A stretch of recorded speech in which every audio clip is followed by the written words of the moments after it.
Gather around, freaks. It's time to get some fast food. Don't talk, watch. You came here to watch it.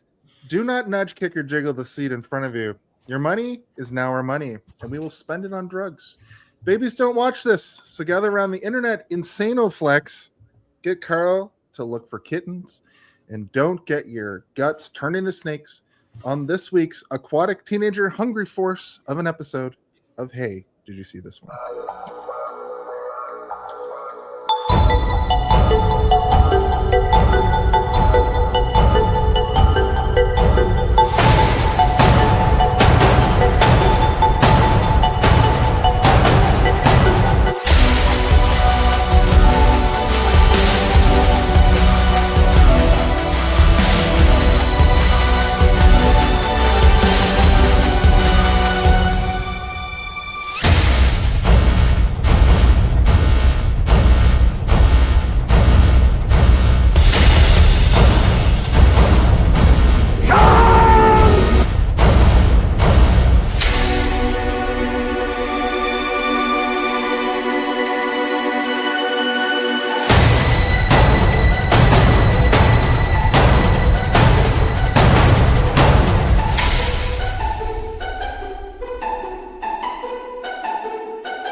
I've done it again. Hello and welcome to Hey, Did You See This One? The weekly roundtable review reaction podcast where we just have to ask a question. Hey, did you see this one? And as always, we take a movie, we pull it apart, we leave no stone unturned, and we talk about the movie until it's talked about. This is episode 227. My name is Jason R. Phillips, movie podcaster. I'm joined, as always, by my illustrious co-host, Stephen Boba Blackfly Waters. That's me. Excuse me. And this week, making his return. Actually, before we get to that, it is my birthday month. We've now hit the second half of the month, where the first half was sort of just whatever. The last two movies are a return to animation for big kids, is sort of what my vision was. But this movie really is the only one that is the animation for big kids. Next week, I think kids could watch Advent Children. At any rate, we are talking about Aqua Teen Hunger Force : movie film for theaters. Do not laugh at me, Steven, unless you think I'm funny. I'm laughing at your understanding of animation for big kids. Does it just mean like boner jokes? Is that what you thought it was? Boner jokes and swearing. Oh, okay, I see. I thought it was just movies designed for adults. Well, Advent Children's a weird one. We'll talk about it next week. But we did that Final Fantasy movie the first time, and that Final Fantasy movie is definitely so boring if you're a child, right? Like how I don't see like a 7-year-old watching that movie and being like, sick. You have to be like you have to be high or like, some sort of a philosophical 35-year-old to really give a shit about what that movie is trying to talk about. Do you have to be a philosophical 35-year-old to think and talk about Aqua Teen Hunger Force : movie film for theaters? I mean, it helps if you're on drugs, probably. I would assume. I watched this without that. And same. Yeah, we'll get into what I thought about it. But I've seen this movie before. Anyway, sorry. I'll continue your intro. That's okay. Yeah, I just want to get to our guest this week, returning to the show for the second time in as many months. Welcome back to the show, Aqua Craig Webster Force. Hello, thank you for having me. You guys really should have watched this movie on drugs, though. That's what I did. The audience hates him. Heyo, it's me, Aqua Craig Hunger Force. I'm looking for it. Oh, there it is. All right, Craig, you've been here for so long that the audience is just like, hello. I feel like every time I'm on now, the applause effect should diminish each time, just like until it's just like two people like. Yeah, we hear some like candy wrappers wrestling. Yeah, this guy again. Bring B back on.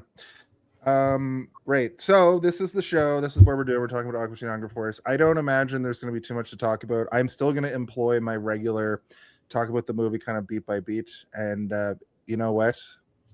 that's because I don't know if there's a whole lot to say beyond that. It's like what Steve always says: comedies are difficult to have a thought-provoking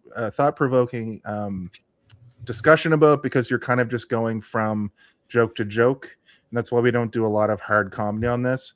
But that said, this is a movie that I wanted to at least like represent on the show because it is fun. That said, we could probably appease Zardos. He's the same shape as Shake. Shake-shaped. Zardos speaks to you. Zardos He is you. demands you synopsize this film.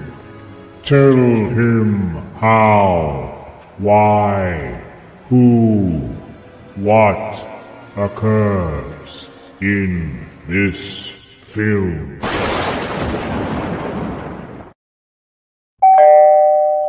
Oh, my neck. Oh, whoops. Hey, actually, Craig. Sorry, go away. We don't want any. The door is closed. Craig, I employed you. I asked you, hey man, could you please give us a brief synopsis? The briefer, the better. Maybe. I know you agreed. How do you synopsize? Yeah. All right. So a group, a trio of aliens that are shaped like fast food come to Earth. At least that's part of what we're led to believe the movie starts out as. And we see a bunch of nonsense. 20 minutes later, Frylock, one of the aliens, orders an exercise machine on the internet. And of course, that machine eventually gains sentience and kind of replicates the first episode of Aqua Teen Hunger Force, if you've seen that. Except that was a giant robot rabbit and not a Insanoflex. I digress. They wrap that up about 2/3 of the way through the movie, and then they just kind of point fingers at each other, trying to figure out who's each other's dad. Perfect. The only fact that is incorrect there is Carl ordered the Insanoflex. Oh, Carl ordered it, right? And Shake broken and stole most of it, except for a screw and an M or a W. Wasn't it like in their house for a long time too? Like they were just being used to like hang laundry or something, but it was just like incorrectly put together. Yeah. Yes, and it was already in their house when the movie starts. Yeah. And also, I'll briefly touch on in production talk here in a minute, but I know why they're called Aqua Teen Hunger Force.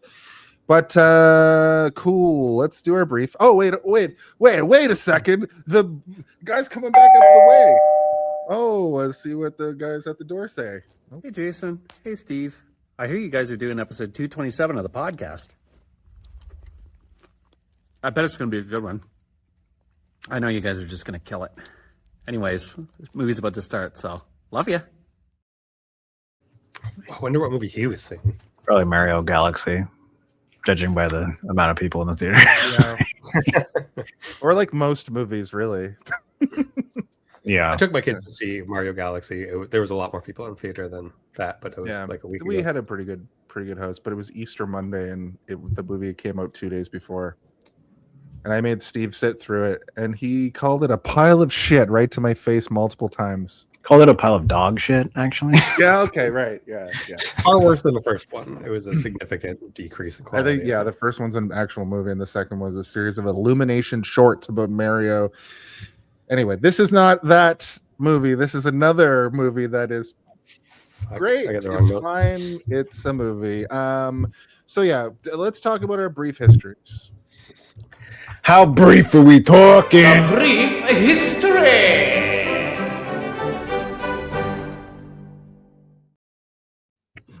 Craig, I'll get you to go first again. And if you want to give me a little bit of your history with Aqua Teen Hunger Force, I think that would be pretty good because you have a kind of a connection there. It's may or may not be part of your body. Absolutely. So oh yeah, that's true. Forgot about that one too. I'm a little bit older than you guys. I loved Aqua Teen Hunger Force when it came out. Watching back on it now. Stop tapping the table. We had to record our podcast 2 times because of it. Sorry. Hands are off the table. Sorry. Yeah, so I'm a little bit older than you guys. I'm a little more Gen X, and I really liked Aqua Teen Hunger Force and like all that kind of like anti-humor weird shit that was coming around. And then I'm the Homestar Runner generation and G.I. Joe PSAs, early memes, and that's kind of what was appealing about Aqua Teen Hunger Force. My wife was also a fan of Aqua Teen Hunger Force, and when we got engaged, we got matching tattoos. Bear with me for a second. Is it going to show up with my stupid green screen effect? Oh, you son of a bitch. Sort of. There you Ignignoc, and my wife has on her arm. I had to get real close to the camera so that it would not green screen that out. But yeah, so we have matching Aqua Teen Hunger Force tattoos.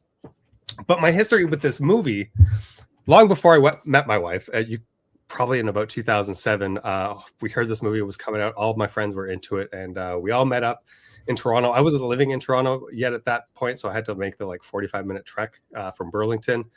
All gathered in the apartment, and then we were like, all right, let's find movie times. And we headed to the internet and the newspapers and whatever else we used in 2007 and discovered the movie was not released in Canada. So I never got to see the colon movie film for theaters part of it. It was for steal off the internet with a shitty cam and watch it like a week later. Well, that's unfortunate. That's the story. I was trying to remember if I saw this in theaters or not, but I guess you just answered the question. Yeah, You so probably did I. did not. So did I. No. They didn't play it in Toronto. They definitely didn't play it in Halifax. Yeah. My brief history with this is that I also was quite into Aqua Teen Hunger Force when I was a teenager. I was still in high school when it was first released, and the movie came out on Blu-ray, or not Blu-ray, DVD. It was like pre-Blu-ray era, I guess, or maybe just on the last time. Yeah, and I bought the DVD. I was working at a summer camp that summer when it came out, and I brought my laptop because we had to like occupy our time, because like we would have to sit there and wait for all the kids to fall asleep before we could go to sleep. That was sort of like the whole thing, because you don't want the kids getting out of their tents and running around in the middle of the night. So we would sit there and we'd watch. Yeah, we usually would just kind of fuck around and like watch or play cards or whatever, like board games or just things to drain the time away. But every once in a while we'd watch a movie, and I brought that movie in, and I remember it clearly because the DVD menu had this like AC/DC style song that would play that was like, I'll cut your face with a knife, and like it starts like doing a bunch of horrible cursing, and I can't remember the exact lyrics, but I remember getting in mega trouble from my boss because I had the volume way too loud, and more than a handful of children heard terrible bullshit coming from my laptop. Was it just playing the song from the beginning of the movie, or a different No. version that had similar? It was a DVD lyrics? menu with a different song. Wow. You'll have the DVD. So that was my that's my brief history. I mean, my brief history with Aqua Teen Hunger Force is that like you would watch Adult Swim and you would pollute your brain with whatever you had available, and it would be funny, and you would just sit there until you went to sleep watching whatever was on. And there was like Space Ghost and the Venture Brothers and Aqua Teen Hunger Force and Robot Chicken and all that stuff that would kind of play in a collective moment. And there was a ton of these shows that were 15 minutes long, right? Like that was sort of the design of the era, which is like how they used to do cartoon shows when we were kids, right? And you'd watch Animaniacs or, you know, whatever, and they would have them split up into two shorts. That's how they kind of treated that Adult Swim block of shows that would play after 9 p.m. And I gotta say, like, I understand now after watching an hour and a half of this, like, oh, that's why the show is 15-minute chunks, because you can't really sustain that level of nonsense for too long before your brain starts to like struggle to latch on to what you're even comprehending. And you're just like, I don't know. I don't know anymore. I can't handle it. My brain is melting. But yeah, I mean, we'll get into like, oh, actually, and my new history with this is that I've been re-editing a show called Randy that is starring Dave Willis, who is the creator of Aqua Teen Hunger Force. So I've been listening to a bunch of weird stuff with him as a character named Randy over the last few months, which is available now on the Sonar Network. Everybody check it out. Yeah. Awesome. Yeah, that's awesome that we have that crossover. Let's try to have it's Dave Willis, right? He does the voice of Carl and Meatwad and the guy that Craig has tattooed on his body, and he does like a bunch of the voices. Mm-hmm. But he's also he directed the movie, and he also is the writer, I think. Yeah, he did the screenplay and based on obviously the characters and all that stuff. Well, that's production talk. We'll get to that in a second. I do want to touch on some of that stuff because the cast is great for this movie. But for me, as far as Aqua Teen Hunger Force goes, I was also into it, like pretty heavy. I'll never forget seeing it for the first time.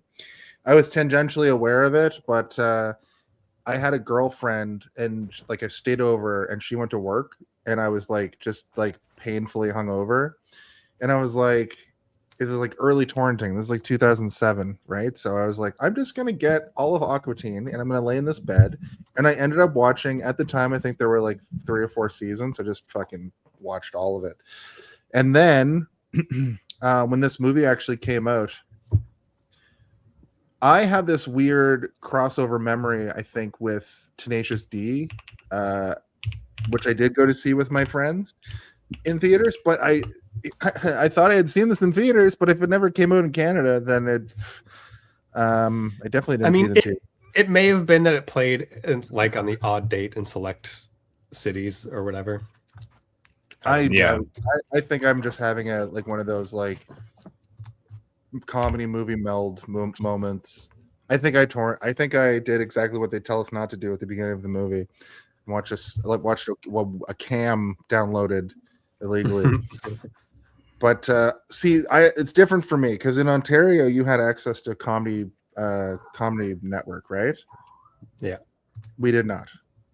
We had the Cartoon Network, which you guys also had, I assume, but we didn't.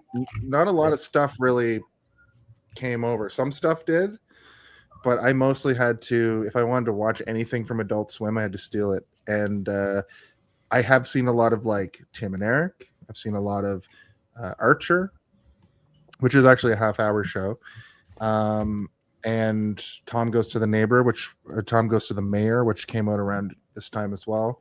And then there's a bunch of other stuff that was out during that golden era, like Metalocalypse and all kinds of different shows. But I don't know, this show and Metalocalypse were probably my 2 main shows that I was able to see just from like being aware of them from the internet. And I still like Aqua Teen Hunger Force, but the problem is for me now is I don't really like animated shows that much. Not like I did, 15 years ago. And I have a hard time sitting down and like watching something like this. So this movie already is like my humor isn't really like this anymore. Just like constant non sequiturs. It definitely was at one point, but I did feel like Steve, like this felt like I watched a whole season of this show in one sitting, kind of. So yeah, that's basically my brief history with Aqua Teen Hunger Force : movie film for theaters. We can go into some production talk. Weirdly, there's some things to say about it. All right. Quiet on set. Are we rolling? Okay, let's shoot this piece of shit. Sound. Speed. Action! So yeah, as we mentioned, it is directed and written by Shake and Meatwad, Dave Willis and Matt Maiellaro. But there's so many like stars of the Adult Swim era in it, and it also has a lot of people in. I thought the most surprising one was Neil Peart. It's just in it. They never say Neil Peart; they just call him Neil the whole time. My friend Neil. Yeah. Also, Matt Maiellaro is not Shake. Dana Snyder is Shake. Oh right, yeah, my bad. He's just a guy. He does the voice of Right, my bad. Dana Snyder is in all kinds of stuff though. But he's primarily a voice actor. Like he's not like a writer or anything. He's just because he has that's like more or less what he actually sounds like. I did have a bunch of seasons of Aqua Teen on DVD, and I watched all like the audio commentaries, and he just basically sounds like Shake in real life. That's why they called him. They're like, you got a funny voice. You want to come be the character in this thing? And he's like, okay. I literally just like misread that. My bad. I apologize. I'll never live this one down. Maybe because they look similar. I don't know why. I don't know why I did that there. But that said, lots of huge names in this. Tina Fey plays the burrito at the end. John Benjamin plays one of the CIA agents at the start, which is like unmistakably him. Chris Kattan is Walter Mellon, which was hilarious. Bruce Campbell is Chicken Biddle, which was also, I just learned that looking at the IMDb here. John Glazer's the other CIA agent, which I was wondering all day who the other one was. But John Glazer, he's more of a face than a voice. Do you have any info? I didn't pull up the information on like what this made at the box office. Like I don't even think I have it. Oh, okay, I got it. It costs between $750 million. $750 million. That's what this costs. $750,000 to $1 million. And it returned 5.5 million. So this is similar to the Nirvana the band the movie situation, where they probably were like, let's just see, and then it returned on investment. So no sequel, but I think that they could have made a couple of these, and they did actually make a sequel like 3 years ago, right? Yeah, but exactly like 15 years later, and it's weirdly more coherent. I did watch it. It has a more like structured story, because when they switched the show from Aqua Teen Hunger Force to Aqua Teen Forever, it was still the 10-minute 12-minute format, but the episodes were a little bit more sci-fi. Like it felt like more like Creature of the Week than just like Shake throwing things on the ground and them exploding over and over. Wait, so they're actually being a detective agency, like they were supposed to be the whole time? Yeah, and I just wanted to say to that, the reason why they're called Aqua Teen Hunger Force is because, as I recall, Shake is like, let's become a detective agency, but let's do it primarily from this pool I'm sitting in. And I think that sounds about right. That's the whole Carl's Pool. Carl's Pool is like the call to action for almost every episode. Yeah. And Dr. Weird is the call to action, but they don't really interact with Dr. Weird that much. He's mostly just doing stuff up in his a critical part of the universe. Yeah. So outside of that, I don't know if I did want to give a shout out to Mastodon for doing the Cut You With a Linoleum Knife song, which was probably the biggest part of this movie for me, because it's a song I listened to all the time after it had come out. That song is so, spoiler alert, most of this movie was worse than I remembered, but the song was so much fucking better than I remembered. Yeah, so awesome. I was laughing out loud. I did laugh out loud several times during this movie because I was just like, it's so funny absurd. Parts. Yeah. But I agree. It's not this movie is meant for a specific demographic, but at a particular time in history, and also you should probably at least smoke weed. At least. That's what I did. Yeah. So you were there. You were there with the teens. Oh yeah, this is one of those movies. There's very few. There's a couple movies that like I will not watch unless I'm stoned. The other one is Half Baked. I tried that once and it just didn't hit the same. So I wasn't gonna do this for Aqua. Yeah, I tried to review that movie like right when I first started doing my movie reviews on Instagram and stuff, and I was like, this isn't as good as I remember. But I was like, this is the penultimate, or not penultimate. This is the ultimate stoner movie, right? But yeah, I think that's critics didn't like it, but fans did. No fucking way. It was like 49 on Rotten Tomatoes, I think. Something like that. I think that's pretty apt. I don't want to shit on this movie, but I had a similar situation to what I think Steven went through when we watched the Mario Galaxy, where I was like, this isn't really a movie. It's a series of funny things happening. Mm-hmm. But Mario Galaxy wasn't a movie. I will stand by that. At the end, they're fighting a Bowser planet, and I turned to Jason and I was like, "Why did they have to stop the Bowser planet?" And he's like, Jason's face went blank. I'm like, what's it aiming at? Is it shooting at anything? And it's like, the answer is no. They just decide they need to stop it. There's no reason. There's nothing in threat. There's no danger. They just need to stop it because it's a planet with a cannon on it. Yeah. Because it's Bowser. Mm-hmm. Enough said. Always The gotta most stop confusing Bowser. part Always of be that stopping movie- Bowser. Yeah. Most confusing part of that movie is when they kind of pay homage to the original live action, or so I thought, where they kind of go through that wall and they end up in that like sort of room that's like a bar, but then they go through the door and it's a wide sprawling like megalopolis. It almost looks like Coruscant for some reason. And I was like, is this a reference to the original Mario, or is this just like let's show like an evil Bowser planet? I didn't really understand what the point of that was. They wanted Thought about to. it too much. They put into their ChatGPT program. They're like, what would a Mario world look like? And then they like a cyberpunk, and then that's what the concept art popped out, and they made it into the movie. I hope that's not true, but that doesn't come out. Allegedly, by me. Allegedly. I said it. I don't know if it's true, but anyway, yeah. Let's not talk about that movie anymore. Are we done with this? We're moving on to the body. I think so. We're going to the body in record time. This is not record time. This is not the fastest we've done this, surprisingly. But here's the body of the episode. Everybody back up, because here comes the body of the episode.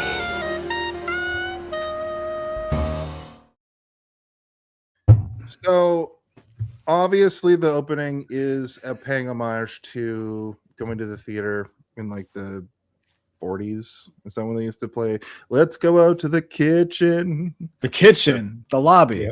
The lobby. Let's go And to have the kitchen. ourselves a Imagine snack. you were working in the kitchen of a movie theater and a bunch of fucking psychopaths came in there. Like, get out of here. What are you doing? With zoot suits on. Also, let's be real. There's no kitchen at a movie theater.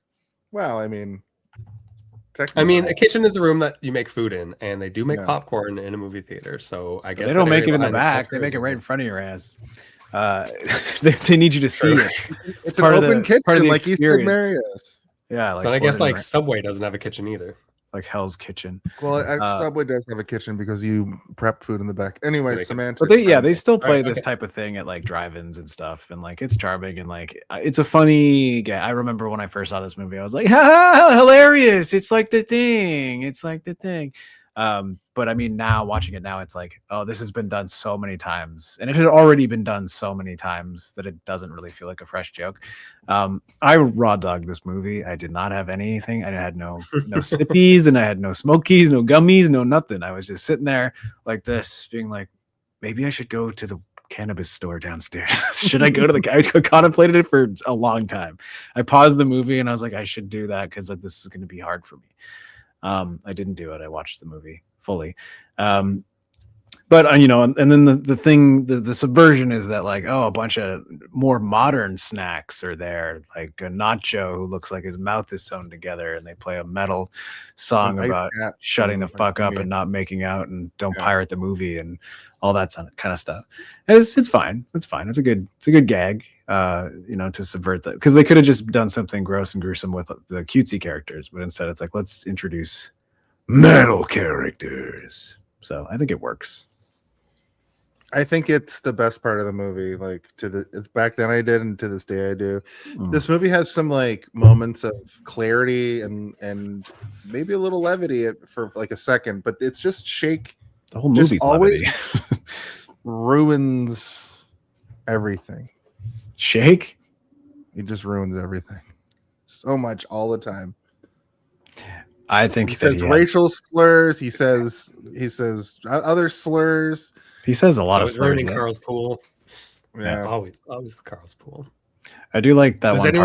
Does anyone know what's going on? I got a little Aqua Teen Hunger joke behind me. Do you guys know what that is? No. There was an episode where I think like Frylock ordered like a cloning device, and they were going to clone something in Carl's pool, of course. And then Shake comes around and he's just like feeling the water in the pool. He puts his hand in, and then so his hand gets cloned, and they call the clone of his hand Banana. Oh yes, I do remember that episode. And it's like I wonder a grotesque Shake thing, right? No, it's a little cutesy cartoon like dog Oh, but he rapes everybody. So that's kind the of a part. scene. That's the part. That's the gross part, is that he's a Say that word. rapist. I'm not Cloned gonna- hand Stop dog. saying that. I can't monetize us if you say that word. That's not true. It's not Well, true. at all. I can't promote the anyway. Anyway, I wrote the wording of the lines of the opening song make me so laugh so hard. Like, I'll break into your house and tear your wife in half makes me laugh really hard. It always has. And the first time I heard it, I thought it was scare your wife in half. Great misheard lyric, I think. But moving beyond that, we go to Egypt millions of years ago at 3 p.m. in 1942 in New York. So 1492, wasn't it? Or was it 1942? I thought it was 1492. No, it's 1492. You're right. When Christopher Columbus sailed the ocean blue. Allegedly. The teens are talking backwards for some reason as they come out of the Sphinx. I guess they push a block out of his butt. Haha, poop joke. And then they fight a giant poodle, and then Frylock gets mangled and killed. There's a bunch of little jokes here. I wrote, you need to check the air tires, and then he backflips in slow motion off the thing, and then he's like, that's where the power's generated. And I was like, oh, that's the first time in this movie that I was like, uh-oh. Yeah, there's a few times in this movie I was like, oh, geez. Oh, no. I guess we flash forward to it's Shake's story in the future, or the it is implied that he's just making it up, right? Shake's the one telling the story, and it's like that none of that happened. Yeah, because we end the flashback with Abraham Lincoln being killed, and then the two cops being turned into slaves. Abraham Lincoln was somebody too. Oh, Fred Armisen was Time Lincoln. But hold on a second before we continue with the movie, because you're about to describe 20 minutes of absolutely nonsense before we get to the Insanoflex. But the Insanoflex is not the main premise of the movie. The premise of the movie is, where did the Aqua Teen Hunger Force come from? So that's where we literally start in this story that Shake's telling. And so Shake tells it, and then we realize he's just making it up. And then that's kind of the thing of the whole movie. We're led to believe we're going to learn what they came from. We realize he's making it up within seconds of us realizing that he's the one telling the story, because Frylock says, well, that's not true. Yeah. But that's what the movie's about, is where did they come from? And then we get distracted by the Insanoflex. That's a side plot, even though it seems like the main plot for like 45 minutes. That's my theory anyway. Is this pot hit the thing? That's not a theory. That's just what happens. There's no theory. You can't just say that's my theory every time you say something. That's just what is happening in the movie. You're just describing the movie.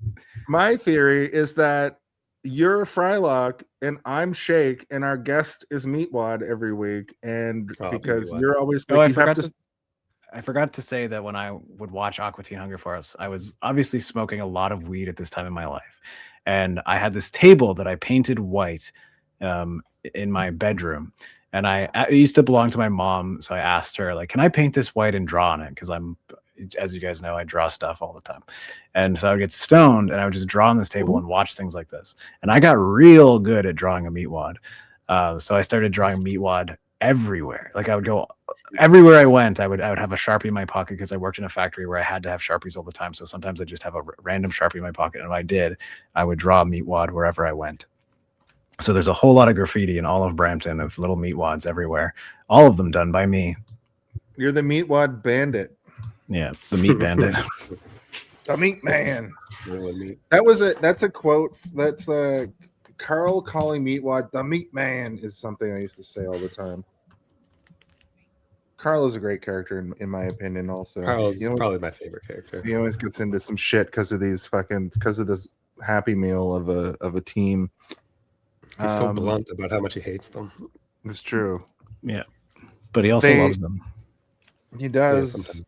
Yeah, it used to warm my heart, and it kind of still does. And it does. They don't really get into his hatred for them in this movie, but it would always warm my heart where there was like an episode where he is like, I'm forced to team up with you guys, and then he realizes that I can't live my life if you're not my next door neighbors. That always kind of made me feel good. But they meet Abraham Lincoln, or Time Lincoln, who gives them the power of video games. It's the worst video game I think I've ever seen. Also, of course, Shake is playing as a Union soldier versus dead Frylock playing as the North. Yeah. And then the CIA shows up. H. John Benjamin and John Wagner.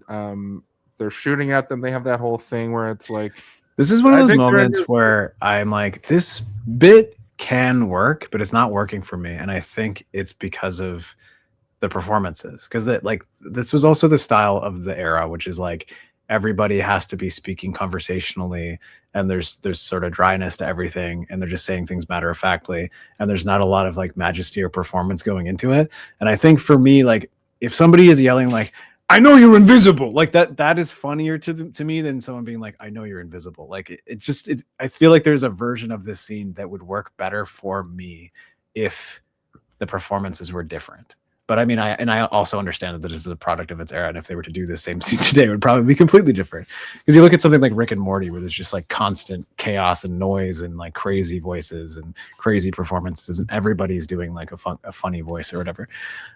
Whereas this show is just like, there are funny voices in it, but a lot of the side characters are just like, no, just sound like a regular guy. Like, it's funnier if it just sounds like it's a regular guy. One great point of that is the not the Moonanites that I've got tattooed on me and my wife, but the other aliens. I think they're from Jupiter, but Emery and forget the other one's name. But the one guy speaks like I'm going to pump you up, and then the other guy's just like, yeah, we're gonna pump you up, man. Yeah, I mean, for that, it's like the contrast is what's funny about it, right? Like.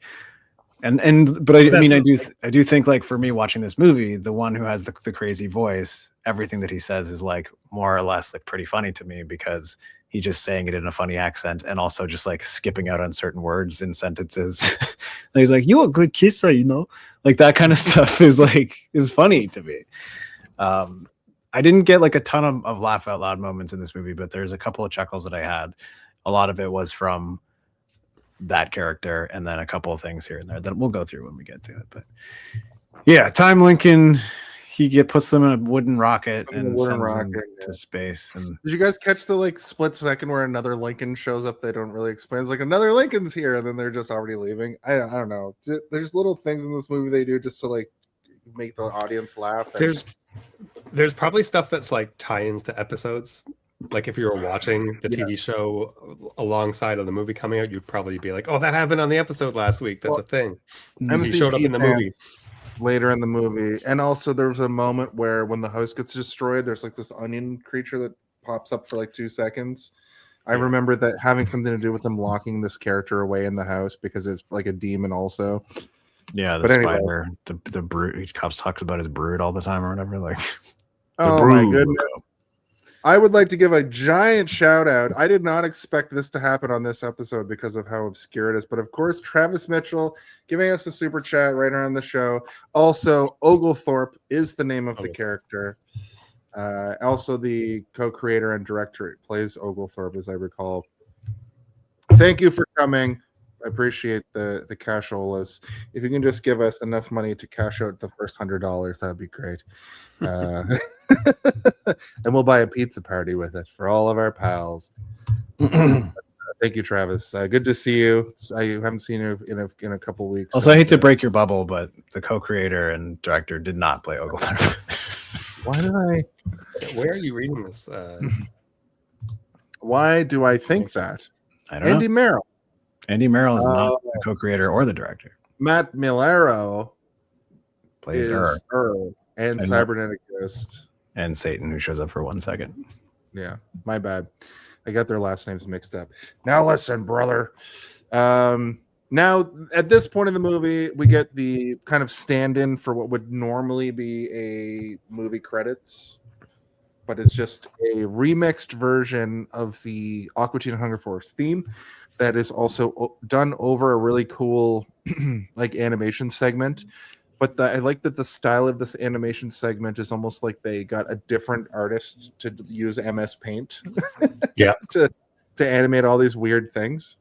Technically, it's animated better because this was also being a product of the time, was like that flash animation style of like, let's just put like a sticker on the screen and we'll bounce him up and down as he does stuff.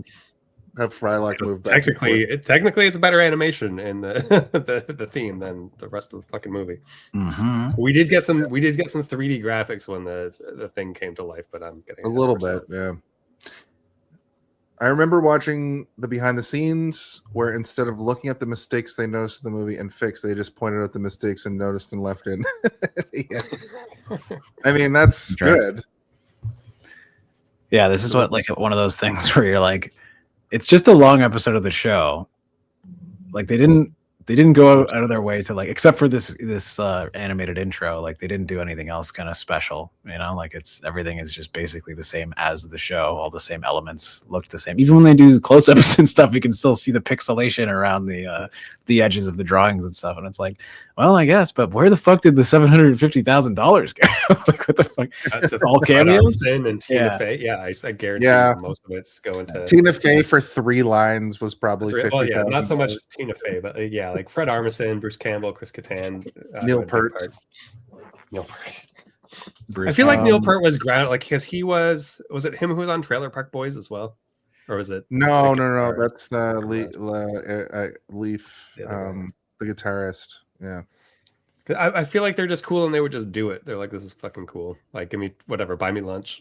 I'm in the area, I'll do it. Like, I feel like that's and like if there's anything I've learned about like the way these types of things operate, I don't know about this because this would probably be under the umbrella of some sort of actor thing. So you probably have to pay people a certain amount. Like there's minimums that you have to sort of reach for certain things.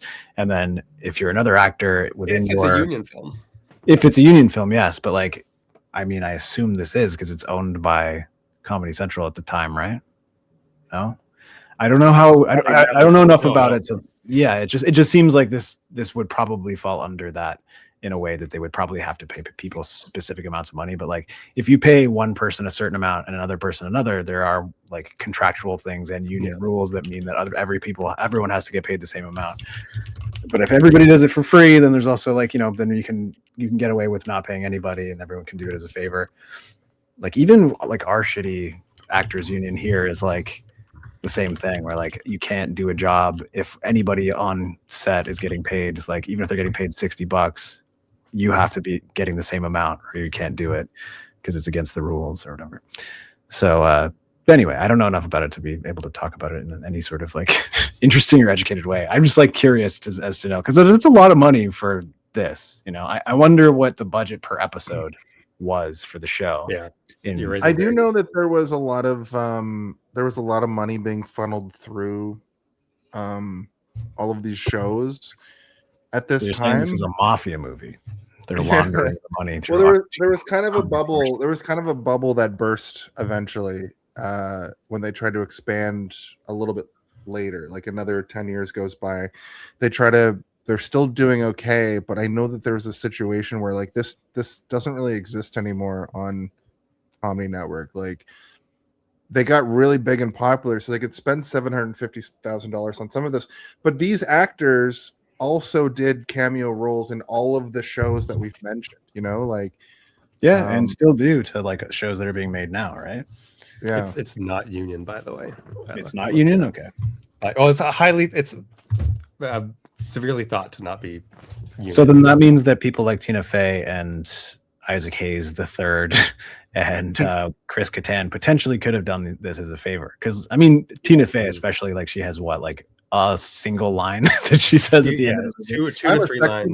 I'm a sexy three-layer burrito. Yeah, probably awesome. Did it over a phone call. And then Bruce Campbell, like I imagine he probably has some sort of base rate, but maybe he's buddies with people. You never know, because like a lot of these people, I feel like he's non-union. I just feel like all the movies he's done are like indie. Not all of them. But I mean, he probably has or had like a base rate that you could pay him to come do something for a day, like a voice thing, sure. Especially if it's something this tiny. He probably would be like, yeah, just give me $1,000 and I'll do it. Because like even like when I was working at the board game company, we would get actors and stuff. Like we got the guy from Mass Effect, the guy who plays Commander Shepard, he would do some stuff for us. Just like you just pay him a flat rate and he'll come do it for an hour and there you go, bada bing, bada boom. But this, like, yeah, I don't know. Chris Kattan probably demanded $1 million or some shit. He seems like a little annoying prick. He's fucking Mango. Yeah, but he's Mango, man. You gotta get those Mango bucks. Yeah. So we go over to Dr. Weird, a classic of the show. Most episodes started out with a quick joke, the intro, and then dun dun dun. And Dr. Weird and Steve would just have like a weird moment. But in this, it turns out they've turned his lair into condos or lofts. And that just shows that for a second. He's pissed off about that. Then back over to the teens. And this actually made me laugh because it's just Meatwad trying to have a little concert in his front yard, which is a very Aqua teen thing to just have like nothing, just the dumbest little joke. Yeah, but that's not his first yard concert. That's for sure. No. And it turns kind of dark because he's insinuating that like he's going to shoot these kittens out of a laser cannon, but then also he's going to like plaster the neighborhood with lost kitten posters. Cut over to Carl's house. It's plastered. He can't even get out of his house. And he's going to have this concert, but also he's got his whole band there, and they're just toys. And this is something I've always loved about Aqua Teen Hunger Force. The relationship between Frylock and Meatwad has always been like big brother, younger, special needs brother, where Frylock has to kind of be like, listen, Meatwad, I know you're trying to do what you're trying to do, but you got to like rein it in and think about it for a second. Meanwhile, Shake is just the fucking worst. Your thoughts? I would disagree with the way you put that, but like I don't think you're wrong. I just think I would have worded it differently. I think that Frylock is the parent, right? Like he basically is the dad of the house, and the other two are just bickering morons. Like they both have flights of fancy, and but like Shake thinks he's smart, and Meatwad knows that he's not, right? Like Meatwad is never like, I have a genius idea. He's like, I'm just gonna do this thing because I want to do it. And Shake is like, you're an idiot. It's like, well, no, but Shake, you're probably the dumbest one here. Well, his brain is mostly hair, as we find out. I do like this. I do remember this pretty vividly. Likely coincidental, but there was an infamous marketing move where they put Moon and Night LED displays giving the middle finger around the city of Boston, which were confused for bombs. Do you guys remember this? Mm-hmm. Oh yeah, that was a big thing. No, I'm not sure what Travis means by coincidental. I think coincidental, like maybe it was somebody doing a prank, but it did very much feel like it was an ad at the time. It was one of those moments where all these boomers were freaking out, and a bunch of stoned 20-somethings were laughing because we're like, it's a fucking movie that's coming out, you idiots. But then he says this: the fine the film production received was $750K, exactly same as the budget. That's definitely not what the money was spent on. It's hilarious. So they got fines for the marketing. That's crazy. Yeah. So maybe the movie was made for $17. Yeah, it was actually not. They didn't pay anyone. All archival footage, and they just and then they just got instead of getting sued, they paid the fine. This exact same, because it did say in my notes that it was between $750,000 and $1 million. The movie was made for, right? So maybe the movie was made for $250,000 and a $750 fine, $750,000 fine. Yeah, which is also very like guerrilla marketing adjacent. Like I love that theory. Yep. Discuss. I don't know. I agree. I agree that you loved that theory. Oh, I forgot it's a video now. Yeah. Theories. Okay. I took a lot of allergy medication like 3 hours ago, so I'm all zonky. You should have taken a bunch of Benadryl to watch this movie. I think you might have like actual Meatwad right now. Right, so they don't really get anywhere at the concert. No, this is part of the nonsense that is the first 15 to 20 minutes of the movie where nothing that actually happens is of any consequence to the rest of the film. Yeah. Nothing. They don't mention the workout machine. They don't really talk about their origins anymore. It's just a series of random shit until they talk about the workout machine, and then that's where we're But- spurred into something at least. That said, it does cut to the Watermelon Man for like a second with Neil on drums for just a minute. He's just watching. He's got international. What's it called? Intergalactic cable, and he's watching this movie on his intergalactic cable, I guess, which is kind of ties in with. He's the movie. watching his children. Oh yeah, Oh yeah. because he's their dad. What a Everyone's dad. He's the true creator of everyone. That's the M. Night Shyamalan twist of the whole thing. But Phenomenon. Shake says women don't want meatwads, they want pythons. And he starts flexing. And Even though he has no arms, I did like that gag. yeah, it's making like a balloon sound and fart sounds, which is it's objectively funny, but maybe not if you're not in the mood. But I do like that it's revealed that Shake is like, yeah, I'm really good with women. And by that I mean I hide in the bushes and wait for them to come out of where they are. And that's what gets him off the chain. And of course that means, and he does like, is the president? Nope, never mind, because I can't promote the video if I mention that man. So he teaches sex ed to Meatwad. I wish I had pulled a picture of the sex ed because it is hilarious. Kind of rambles on and on. It goes about as well as you'd think, of course. And Meatwad asks if Shake thinks women will like him and turns into a hot dog. I don't have any opinion about this scene. Okay. The Insano Flex is introduced at about 1640. There you go. It's from the Lost Time of Time Cop, as we find out. They try to get a pump in, and then they can't because it won't work because they've been hanging their laundry off it. So they're like, let's get the instructions on how to put this thing together properly. They go into Frylock's room. They go onto his computer and they're looking. Frylock was clearly looking at brassieres, which at the time in this movie, you think it's because he's just a pervert who likes bras. But in the whole course of the movie, he's looking for a bra for himself, I would say. And that's a theory. We don't have to play the theory thing. It's also not a theory. It's true. He is They'd say that later. Yeah, he's convinced that he's female. He's like, I knew it. I'm female, and his dream is to dance in the nude, basically On Broadway or in the nude. Yeah. Yeah. He basically is just like thinks that he's a woman, which is like okay, and like he's genuinely looking at brassieres for that purpose. But Put then that together right now, revisiting it in my mind. And Shake is like, let me see. And he's like, would you haven't seen a brassiere before? And he's like, not with the breast meat in it, or some. He says something like that. And, I also like when they're about to go into the room, Meatwad is talking about the video games he likes to play, including Crystal Meth, Nightmare Killing Spree, and Clam Digger, Hell to Hell. I may have misheard that. I wrote down Hell to Hell, but I can't think of what else it would be other than just a joke about how it's like he likes games about murder and he likes Grand Theft Auto, basically. maybe Hell to Hell was a different game. Like there was a common. Oh, yeah, could be. Or that's the subtitle of the film. Okay, got it. Yeah. It's a sequel. Yeah.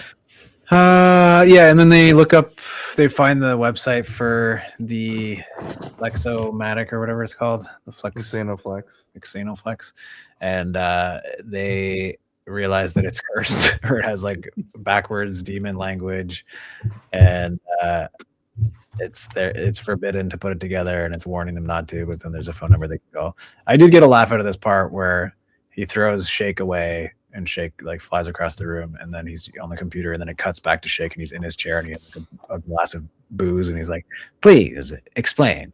Like I thought that's funny to me. I'm like, where'd you get that drink from? Also, Meatwad being like, "I can understand this language," and Froloc's like, "I can also understand this language." I thought that was funny too because they're just like not listening to like the little brother, and then they do kind of a Matrix thing too, where like. Frylock has to like research for a minute, and then he can just like see that you don't want to put this together. I think it was just in English. Because he kept like, I can read robot, but it's like it's not in Oh. robot. Just in English. Right. Okay, well, they call a number, and then we go over to New York beyond Pluto, and the Plutonians answer the call. But first, there's a whole bunch of stuff that happens here. They don't answer the call. There's like a telephone that's ringing off the hook, but also we meet the cybernetic ghost of Christmas past. And then we get multiple... That's like a recurring character from the show, right? I don't think so. I just assumed it was. I movie. assumed all of them were. I mean, it would seem that like he would be from a Christmas episode. No, he's not. He's sorry. Who we're talking about the cybernetic ghost of Christmas Past? Yeah, he is. Yeah. He's from the show. Oh, he is. Yeah. Okay, absolutely. Yeah. Sorry. He loves humping things. He is really, really difficult to understand. Difficult to understand. Really, he's always telling stories about thousands of years ago and thousands of years in the past. Thousands of years past in the futures. I wrote. I remember not knowing what the fuck CyberGhost was saying back when this came out, but watching it now, I didn't have subtitles on for this, so I still. I had to like lean in every time he was talking. It was a little bit better to understand. I think that's the point, is like everything that he's saying is so nonsensical and it doesn't really matter. So like the fact that you can't understand it, it doesn't matter. But it is a weird choice because it does make your brain think that you're missing important information, which is frustrating. And then you're like, I don't know what he's saying. Am I missing things? Which I guess adds to like the nonsensical nature of the movie, because nothing that he says does matter. He's not giving you any sort of exposition that is going to have any impact on your experience in the movie, because everything is nonsense in the movie. So whatever he's saying doesn't really matter.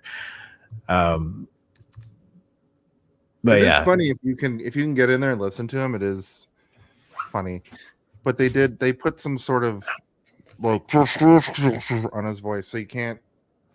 Yeah, but I do agree. I think it's meant to be like that. I know exactly how to do that. I know you've done it for me and our friends when you do the Gotham City Radio. Can't wait to hear your take on when Clayface shows up on Gotham City Radio. It's going to be probably completely different than that trailer that looks like a movie I don't even know if I'm going to be able to handle in theaters. But that said, the cybernetic ghost of Christmas Past was a recurring character. He first shows up to tell the story of Carl's Christmas when he was 8 years old, where his dad makes him eat carpet, which I'm sure is not a euphemism for anything.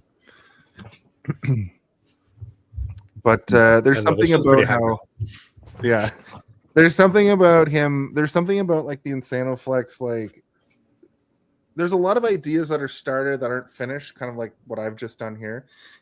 There's something about it clicking, like the Insanoflex clicks your reps, but then they don't really finish that idea. And then one of the aliens speculates it would cause the most buff entity in existence that would destroy humanity because of inbreeding, which also fucking makes no sense. Why inbreeding? But I wrote or something so many fucking times in my notes. I'm just noticing. But yeah, also the robot humps, which Steven already mentioned. He loves to hump. Back in 2007, when this movie came out, I thought the humping robot shtick was so funny. So I was like, that's great. It's a funny animation. He puts his head back like that. Just go back and forth. Yeah, he's enjoying you hear it. Ting, ting, ting, ting, ting. When Cybernetic Ghost says, I guess I don't know, and Frylex says, no, you don't know shit. I've quoted that many times when someone says, I don't know. That's good. That's funny. That's good stuff. Oh yeah, the phone murdering and answering machine made me laugh out loud. I was like, go over there, and then the machine cuts back to the machine getting just disemboweled. I don't know if I can say disemboweled on here. So anyway, the screw that holds the whole machine together apparently is the missing link that they need. Then it's like, couldn't you just screw it together with any screw? Also, we find out they just jammed a pencil into it. So the boys have the Insanoflex together now. But when they turn it on, nothing happens. It's missing the motherboard, maybe, because of the M. But it's actually a W. Yeah. which stands for something else. Could be weird. We go over to Carl talking about his pants. We see his beautiful pants. I believe they were zebra print, but also leather. Yeah, They're crazy pants. yeah. In a few minutes, we're proud gonna. of them. He talks excited about how they help his balls not get sweaty. Yeah, That wicks away the sweat from his balls.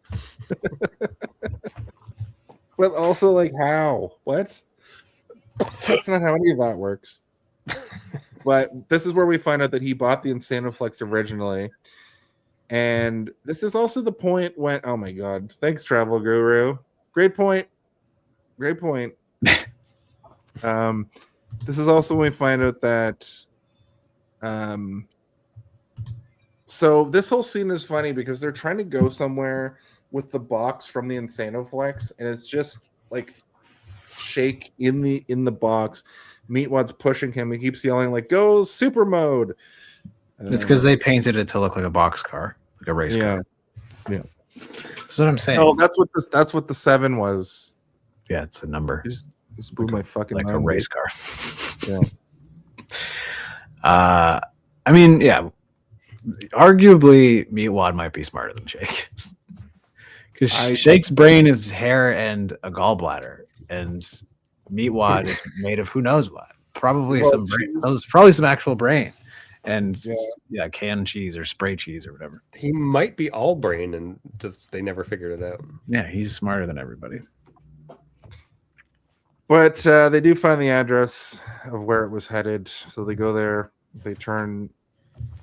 There's a little bit where it's like, this box isn't going to get us anywhere, and then they're like, they get a cart, and the cart is just Meatwad pulling the cart at the same rate. There's this weird moment where they're going down the road, and the spaceship that the Plutonians come on like appears for a second, and that's when the aliens arrive, and they see the Insanoflex inside the apartment or the house. Carl tells them, or helps them by telling them where the key is, because they go up to the door and they're like, I guess we're just going to go home now. Carl's like, hey, over here, I got something for you. And he's like, why don't you look under the mat at the front? And they're like, yes. And then they find the key, and then they leave and go back to space. And then they're like, oh, yeah, we're dumb. So they go back down to the house. They also threaten Carl while they're doing that. And they also just find the address on the box because the boys left the box behind. So this next thing with Dr. Weird is sort of really a huge part of the plot. And what it is Dr. Weird trying to make fries. And he's like, cut the giant potato and put it in the cybernetic oil or whatever. And then as you see the fries get put into the fry box, it goes down into the fryer basket. And then now it has eyes with no mouth. And then I guess it was all a dream by Dr. Weird. It's a memory. Or a memory. Yeah, flashback. And then they're just at they're traveling in the cart still. And they're just at Dr. Weird's up on that mountain next to his loft. Like I think the actual answer is that Dr. Weird did invent them, and then it's just they convolute it through the movie deliberately so that there's no real answer. But I mean, if you watch, it's pretty clear Dr. Weird invented the Hunger Force. And Fry like wakes up like in a cold sweat because he was sleeping. He's seeing all of this. Yeah, and I don't know if it was this scene or like did he describe it later, but it reminded me of in X-Men 2 or 3 when like Logan was flashing back to when they were creating him in Alaska. Oh, like Weapon X, injecting the atom, with the Weapon X stuff. That reminded me of that. I don't know if that was deliberate or. I mean, X-Men 3 would have come out around this time. That's the movie that has the Weapon X shit in it. Yeah, I guess it would. I think it was like 2005 or 2006. 2006. Yeah. So it would have been timely. It would have been a timely reference. What an insane 2006. Yeah. Last Stand. I love that. I love that theory. Travis says, I haven't seen this movie in at least 13 years. So you describing the scenes as awakening so many memories. Well, you should try watching it because get high first. Yeah, think of all the memories. I watched this thing in theaters. Was so strange, even compared to the show. Yeah, like the show, them trying to put like a through line plot almost made it even more bizarre, because at least when you're watching like the 12-minute Adult Swim thing at 12 in the morning, you're like, this is weird, and I'm just got home from the bar. But sitting down and going to the theater to watch something like this seems crazy to me. But I would, in a heartbeat, go watch this in the theaters, because I want to see this terrible animation on the biggest screen possible. Yeah, go And see I was like, with 3D glasses. Wouldn't it be so? Well, this is what I was thinking about watching this. Wouldn't it be so funny as like as a gag, they re-released this in theaters for like the 25th anniversary, and they try to put in like they try to ham fist in 3D and additional scenes with slightly better CGI and call it like the Aqua Teen Hunger Force : movie film for theaters 25th anniversary film that you watch on IMAX or something like that. It'll never happen. Keep dreaming, buddy. Well, it was a dream I had while I was being lowered into a fryer. Anyway, this guy Rob was just there, and he shows them around the new condo, and we meet Rob's wife, a creature Zoid. The creature Zoid was pretty shocking.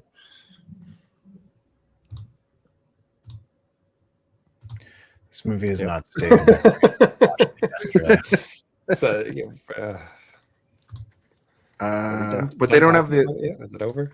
They don't have the extra piece that they're looking for there. And it was Dr. Weird all along. He has. But then the it was M. also the aliens all along. Right. He has the M, but it's actually a W. For some reason, the trip. This is so stupid. This part made me go like, "What is happening?" So the Aqua Teen Hunger Force come onto the screen, and they're all like, "Okay, we can take our costumes off now." And they rip off their costumes, but they still have the voices, and they pull things out of their voice chest. modulators. Yeah, they're voice modulators that make them sound like the Aqua Teen Hunger Force. Then they decide to like make out with each other because the real Aqua Teen Hunger Force show up, and they're just in the background making out. Which they liked it. I thought that So was like probably they're one of the through. funnier gags in the movie, because it's Yeah, I like like that. it's just like a stupid thing that you do in a movie where to like blend into your environment is like, kiss me, Someone doesn't okay, notice you. quick, everybody make out with each other and make it look believable. But then like after that, they get away. They're like, oh, that was a close one. He's like, yes, it was close. We were close. And he's like, yeah, we were. You're a pretty good kisser. And then they just start kissing again. I'm like, okay. And they keep doing it throughout the movie too. Like it doesn't. Which is stop. like, I think it's funny. I think it's funny. It's great. It's cute. It's like it's the love story through line.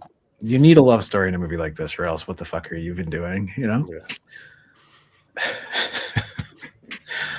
Perfect. Is this a reference to the Assassin's Creed Black Flag being re-released as resynced? What? Maybe. Yeah, they're they're releasing Black Flag. they're remastering and re-releasing it. It's called that resynced. Oh. Yeah, they'll probably get it on Game Pass for free, I would imagine. Yeah, I heard that they're gonna add that new style combat, so I'm not interested. What's the new style of combat? We have time to talk about this for a second. It's more like the newer games has that like power scaling stuff where like the RPG elements. enemies have like levels. So if you try and fight a guy who's level 68 when you're level 13, you're probably gonna get the shit kicked out of you. Whereas in the old games, it was more based on your gear and like going in, you could still fight a guy and kill him. But in the newer ones, it's not like that. And I like that. That's because like you could get good at the game based on your skill, not based on your character's level, and you could potentially go into almost any area and escape or live or fight at like 100 guys. Whereas the new ones, it's like, no, you can't really do that because you get one tapped and you're dead from some dude in a kilt who's level 120 or whatever. And I'm like, ugh. Also the newer games, like you have to play forever to level up. And it's like 6 hours 60 and you're still like struggling to fight certain guys. You're like, what the heck is going on here? I've never made it more than a couple hours into the newer ones, and I remember playing the old ones and them being like pretty just like actiony. Yeah, I like beat Or was it Origins, the one in Egypt? I really liked Yeah. that one. I thought that was great. But then I tried to play Odyssey, and no, couldn't do it. Too combat-y. I bought Origins, I bought Odyssey, I bought Valhalla.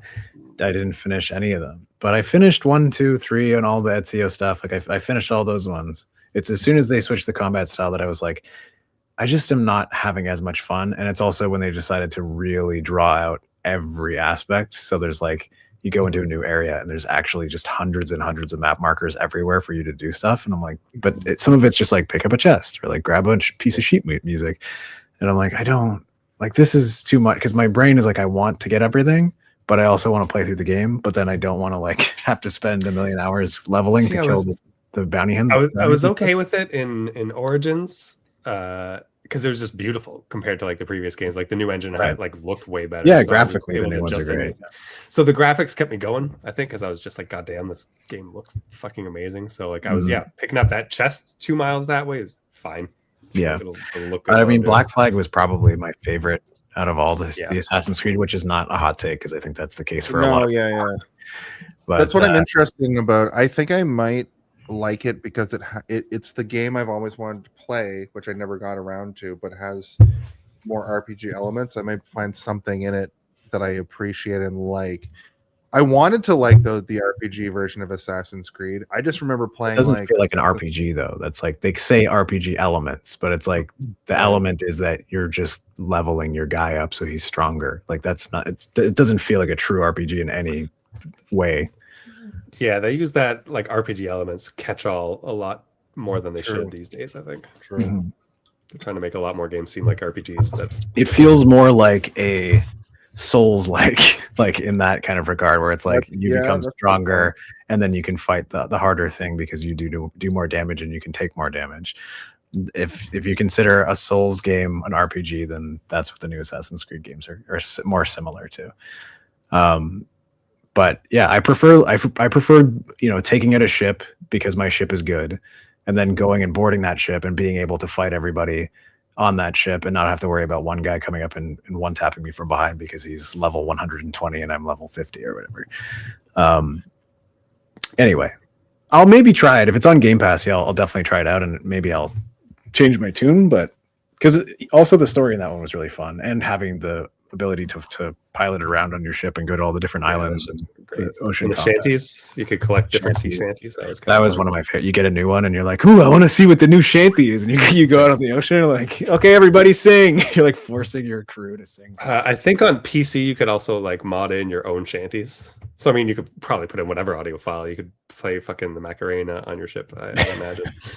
It'd be funny if it somehow like infected the code of the game and actually got like a sea shanty version of it. Just a bunch of, and then they did all your pirates did a choreographed dance on the ship. Yes. It would be the Macarena. Would be the dance. Remember when we all got brain disease and knew the Macarena? Everyone on Earth. It was like the first COVID. It was like the first viral. They had to quarantine us for 2 years, so we stopped doing the Macarena randomly on the streets. It caused something. Timeline. That is the darkest timeline. Yeah, what do you think in Aqua Teen Hunger Force? I'm going to try to bring it back now. What do you think in Aqua Teen Hunger Force? I don't want to talk about it though. I like talking about Assassin's Creed more. I know. We'll do a different. I don't know if you've noticed, but the conversation is far more engaging talking about things we enjoy. What do you think an Aqua Teen Hunger Force video game would look like? I'm as far as my knowledge goes, they never made one that I can think of. Oh, I'm gonna look that up. I mean, it would look like the TV show because it's so cheap. It'd be like the new South Park games. It would look. That's what I was gonna say. Yeah. But then, what would it be like? It wouldn't be a platformer. Would it be like South Park, where it's kind of like an RPG, but you're playing almost like a giant episode? See, that South Park game is more of an RPG than the Assassin's Creed games are. Well, they're very much RPGs. Two different kinds of RPGs. The two games. Look, I'll tell you what. Aqua Teen Hunger Force starts blasting fire into another condo and they bust in. Something about missile codes. It's like, give us the missile. I'm going to give you the missile codes. Anyway, I don't know. And because they think they're there for missile codes, but they're not there for missile codes. But that's because it's a joke about these guys being villains and they have a bunch of other shit that they assume people want, but really they want a random motherboard for the. This was actually kind of funny to me though, because Meatwad uses the missile codes, fires them off, and it just shows a section of space goes coast to coast, and the missiles blow him up. I don't know if they did a revival for the show after 2007, but is that his official end? Is that the official end of Space Goes Coast to Coast? Oh, good question. I don't know. I don't know. I can tell you they did make one Aqua Teen video game for PS2 in 2007. I can also tell you that the guy who does the voice of Dr. Weird and Steve, he does both of their voices, is also the artist who drew all those stuff. Oh, and he also died in 2016, which is sad. That's sad. Yeah. Well, maybe. I mean, he missed the last decade, which has not been great. So. The last 10 years has been real bad. They do find the M, and there's some other shenanigans, but the Moonanites show up. The Moonanites are probably the funniest, like most laugh out loud worthy elements of this movie, I would say. Yeah, I disagree because I think they're funny in the show. They were always my favorite thing in the show, but there's not really anything about them in this movie that's particularly funny. I felt like they were shoehorned in. I feel like they didn't need to be in the movie. They were just like, we're putting all the other recurring characters in, so the Moonanites better be here. The audience expects the Moonanites. I think small Moonanite every time he talks is exceedingly funny, and this movie. I like the other one better, especially in the show. There's like I remember there's one where like he has like a council of villains, like all the villains are in like this big meeting, and he's like leading it or whatever. And he's like, and then we will say, "Here I am, rock you like a hurricane." And like just his like slow paced out way of talking is very funny. But yeah, there's not really any kind of tell you guys about a feeling that I have, and it's that the small one makes me laugh. Okay. And they try to liberate the condo of its ashtray, and then they go up very slowly, which I think is hilarious. And then they decide not to, but they decide to alternatively leave with the coffee table instead, which is a setup for a gag later. But there was a chicken in this bit the whole time that ends up on fire. And right now, the whole time. And which is foreshadowing for Chicken Biddle. It's just true. It's pretty good. Yeah. But then Dr. Weird just busts out of it to reveal that he was there all along. And that is a gag in this movie I think is overplayed. So we think we're about to get some history about Fry and Weird, Dr. Weird, but Shake just keeps interrupting. And then they just jam the device into the Insanoflex. This is where things get interesting. Well, I like the term weapons of mass distraction, which is a little bit... You can't say that, Jason. You can't promote this episode anymore. I really can't. Yeah. I have to talk to my YouTube robot who acts like a person. When you were talking before about a particular word Craig was saying, I'm like, that's in no way true. Like I do a Game of Thrones channel. You know how often I say that word in scripts? Like 1,000,000 times an episode. You can say it. Yeah, no, I have one problem. Oddly enough, it's the Halloween episode that I've been editing little pieces of based on the person I've been talking to, and I've just cut bits out because I'm curious about this. And YouTube, listen to me when I say to you, just let me promote. If you're gonna let me monetize and be on the platform, just let me promote the video. I don't understand. Anyway, that's my political moment. They send the robot of Christmas Past in the cybernetic robot of Christmas Past in to bore them, but Fry just ignores them, so it's fine. This is when they're back at the house. This is right before they've got the Insanoflex fully set up with the M inside of it. But Carl busts in, and he's like, I wanna get buff as hell immediately. I want to be the first one to use it. Whatever he says. Yeah, but what I really like here is how Shake has just one part of the pant on fully ripped apart. He's like, why don't you get on in? Yeah, because he doesn't have legs, so he just puts like his whole shake cup through like one leg hole, and then he thinks he's wearing the pants. I did like that gag. So Carl gets into the Insanoflex, and we get the CGI moment that we saw in the opening credits that I based my whole opening credit sequence around. And we get some actual CGI in this animated film. CGI. Yeah. Mm-hmm. This movie's advanced. And then it turns into a giant robot that sings the weirdest fucking song ever. Also, I think technically this whole show is CGI. It's all made on a computer. Yeah, You're definitely right. But It's just traditional 3D. It's 3D. 3D animation. Yeah. But this is the thing about this movie I love and have always loved so much is that when the whole, I guess the machine, like what they're talking about at the beginning about this, it makes you the most jacked ever, is you get trapped in it and it's just like you like using your body for energy. So it keeps articulating your joints and then you just get more and more jacked. But the thing I love about this is it's showing Carl over the course of like a few different body masses, and it's nonsensical, but it's super funny that the payoff to the joke is that he's just like he's too jacked to like move around. Yeah. Then he meets a lady bodybuilder and falls in love. It means Linda. Yeah. Linda. Yeah. Anyway, I like your booty. No, I'm not. What is it? I listen to this fucking. I like your booty. That sounds right. I'm not gay, but I like your booty. Something like that. Anyway. It's homophobic.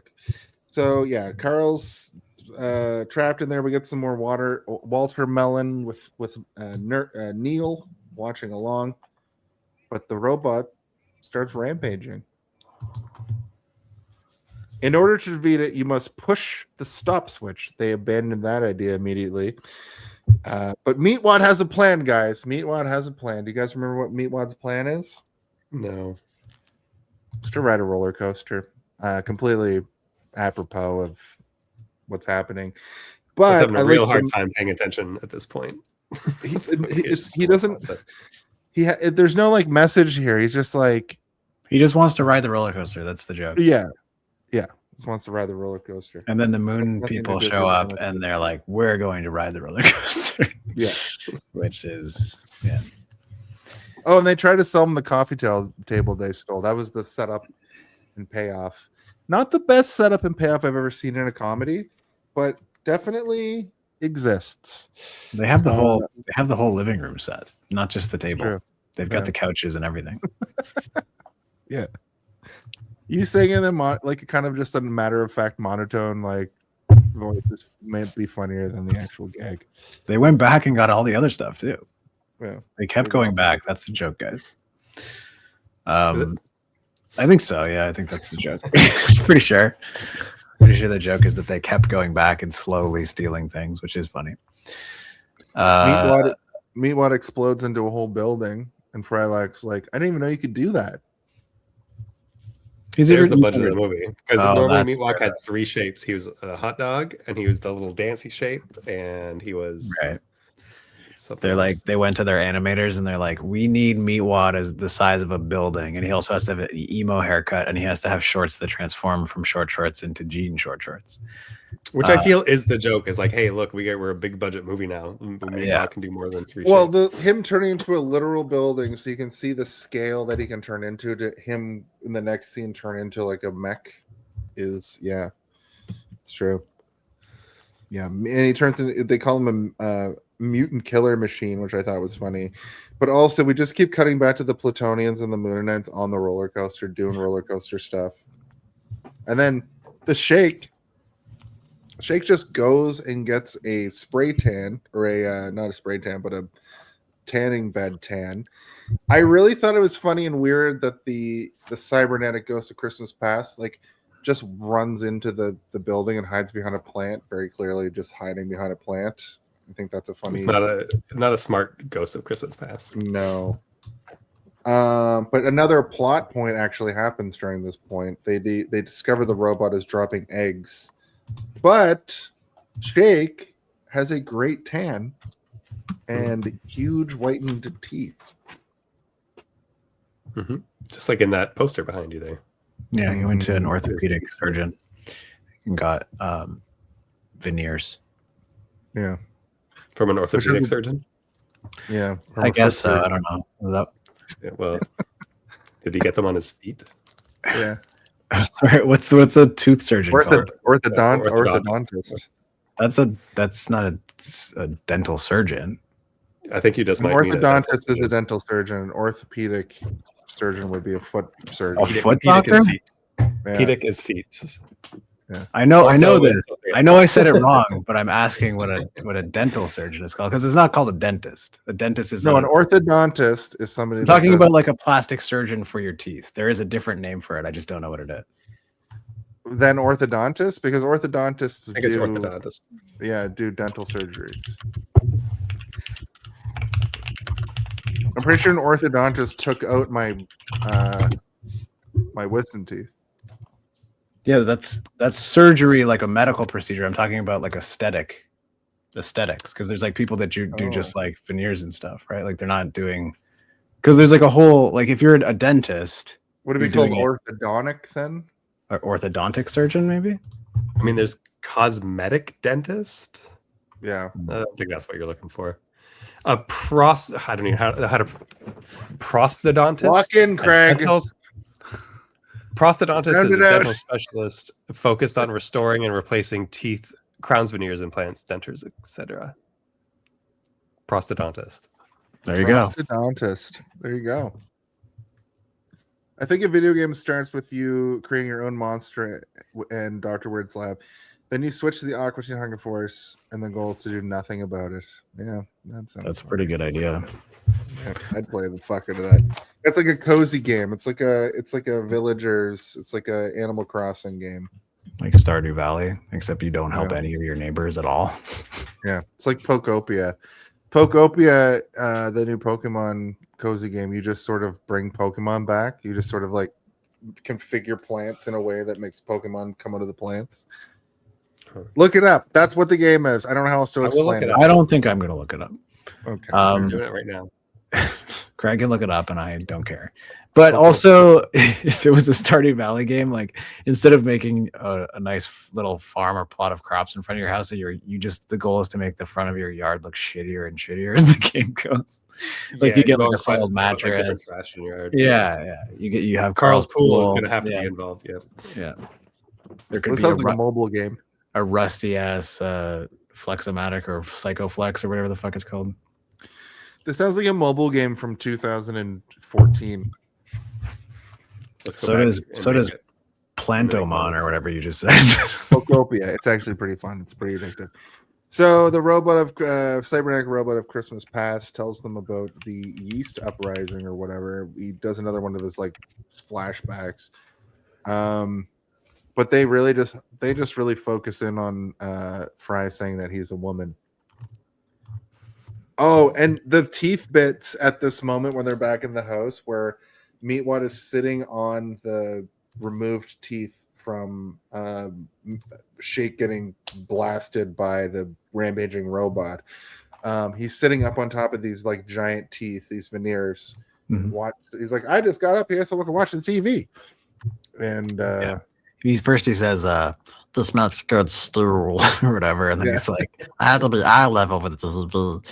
And like, I do like Meatwad's like random little shit that he says. Like it is funny, but like a lot of the time, I don't know what it was about this roundabout of the movie that I was having a hard time understanding him. I think I really do need subtitles for these types of voices these days. Like I just can't decipher it. It's like my ears. I would have benefited from subtitles. Yeah, I agree. The code I can't break. But I did catch those two, which I was like, good. And I speak Robotanese was the other one. Speak Robotanese. That's a really good Meatwad. Like you do some really good impressions, but sometimes you do impressions that are like 1-to-1, and that one is a 1-to-1.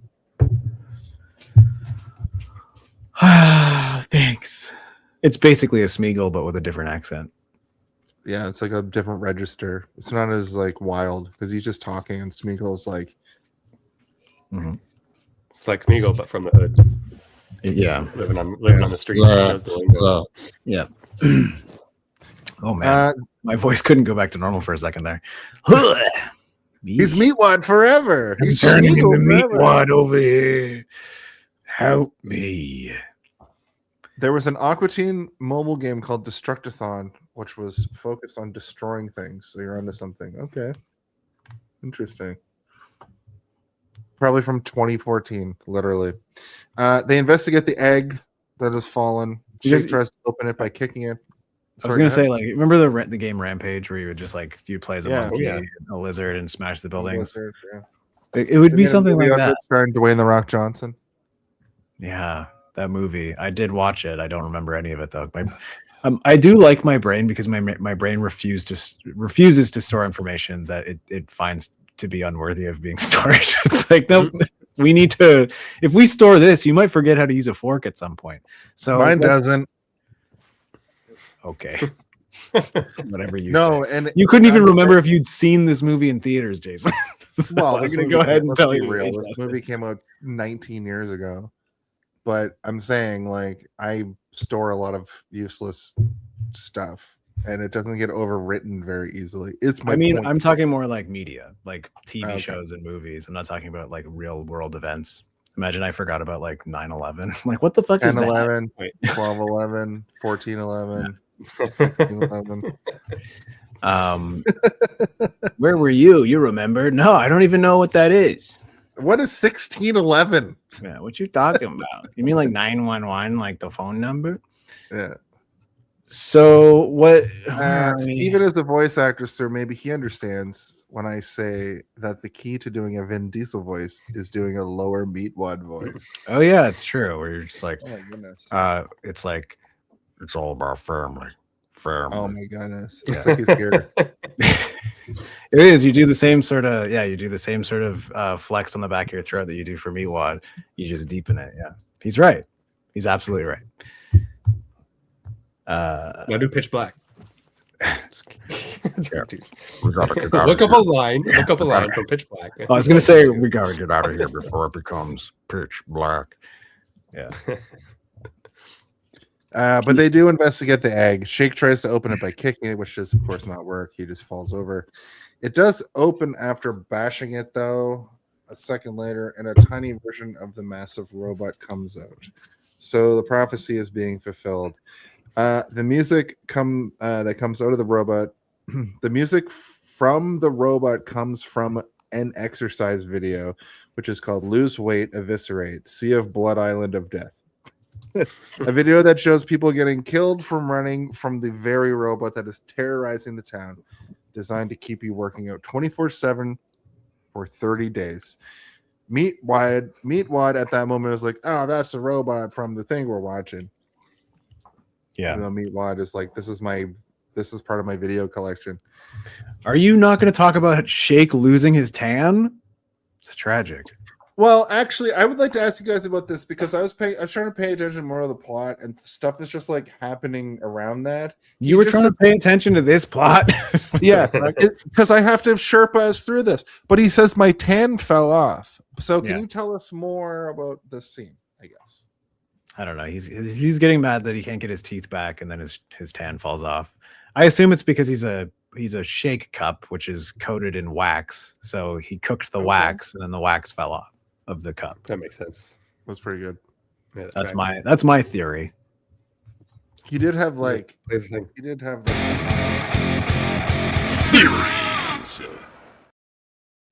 That's pretty good. I like 80s bikini bottom at one point after it came out, which I thought was funny.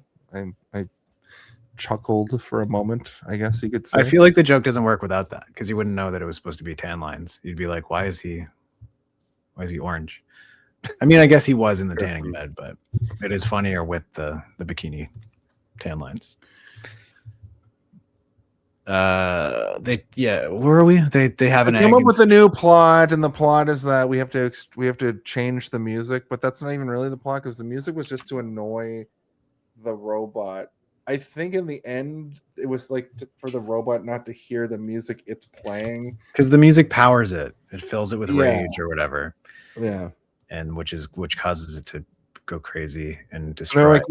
who are the musicians that we know? And Shake's like, I put an album out, and it's like, nah, did you? And it's like a shitty acoustic, and he just talks about give me movie, give me music, give me money. That's what I was trying to say.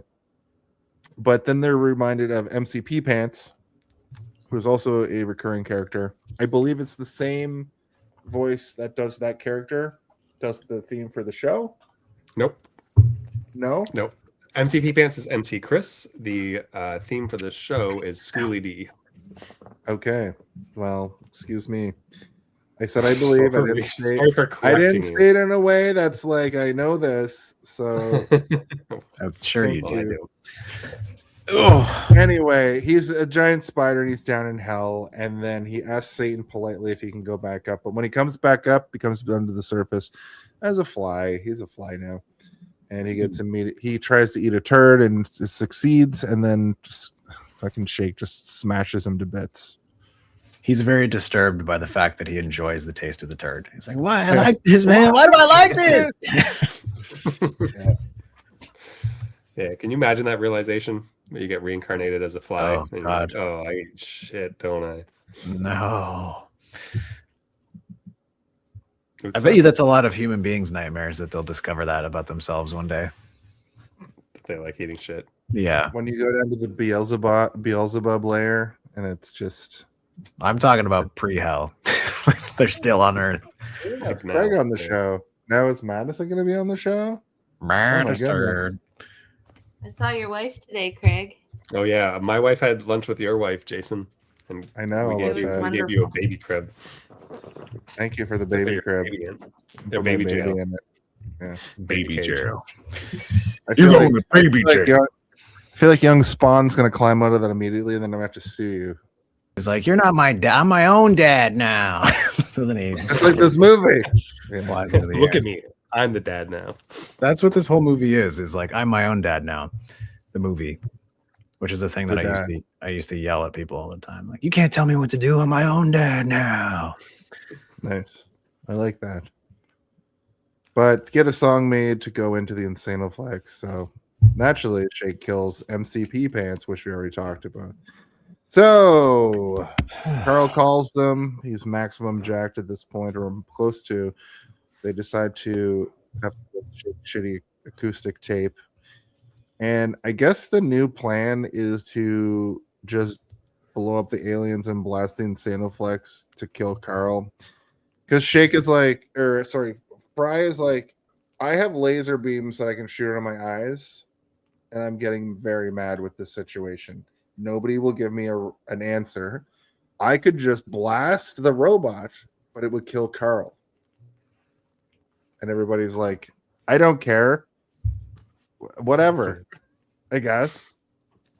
And Carl gets all of his meat ripped off his body later anyway, so it truly doesn't matter. He gets turned inside out. Yeah. Yes. So Meatwad and then Dr. Weird wears his inside out body. We'll get to that in a second. Yep. Meatwad tries to convince them not to do that by telling them or asking them who will watch Carl's porn, who will guard all of his porn, who will make sure that we call his mom and tell them that somebody else is watching his porn or whatever. And then Frylock just goes, you, and he's like, okay, I like that idea. Kill him. Which I thought was a pretty funny little moment. Anyway, Shake plays his song for the Insanoflex, and then we get a cut back to Walter Mellon and Neil preparing a pod to go down to Earth. More Shake music, and then the Shake music just makes the Insanoflex bash his own brains out because it's so bad, I guess. Right? Yes. Yes.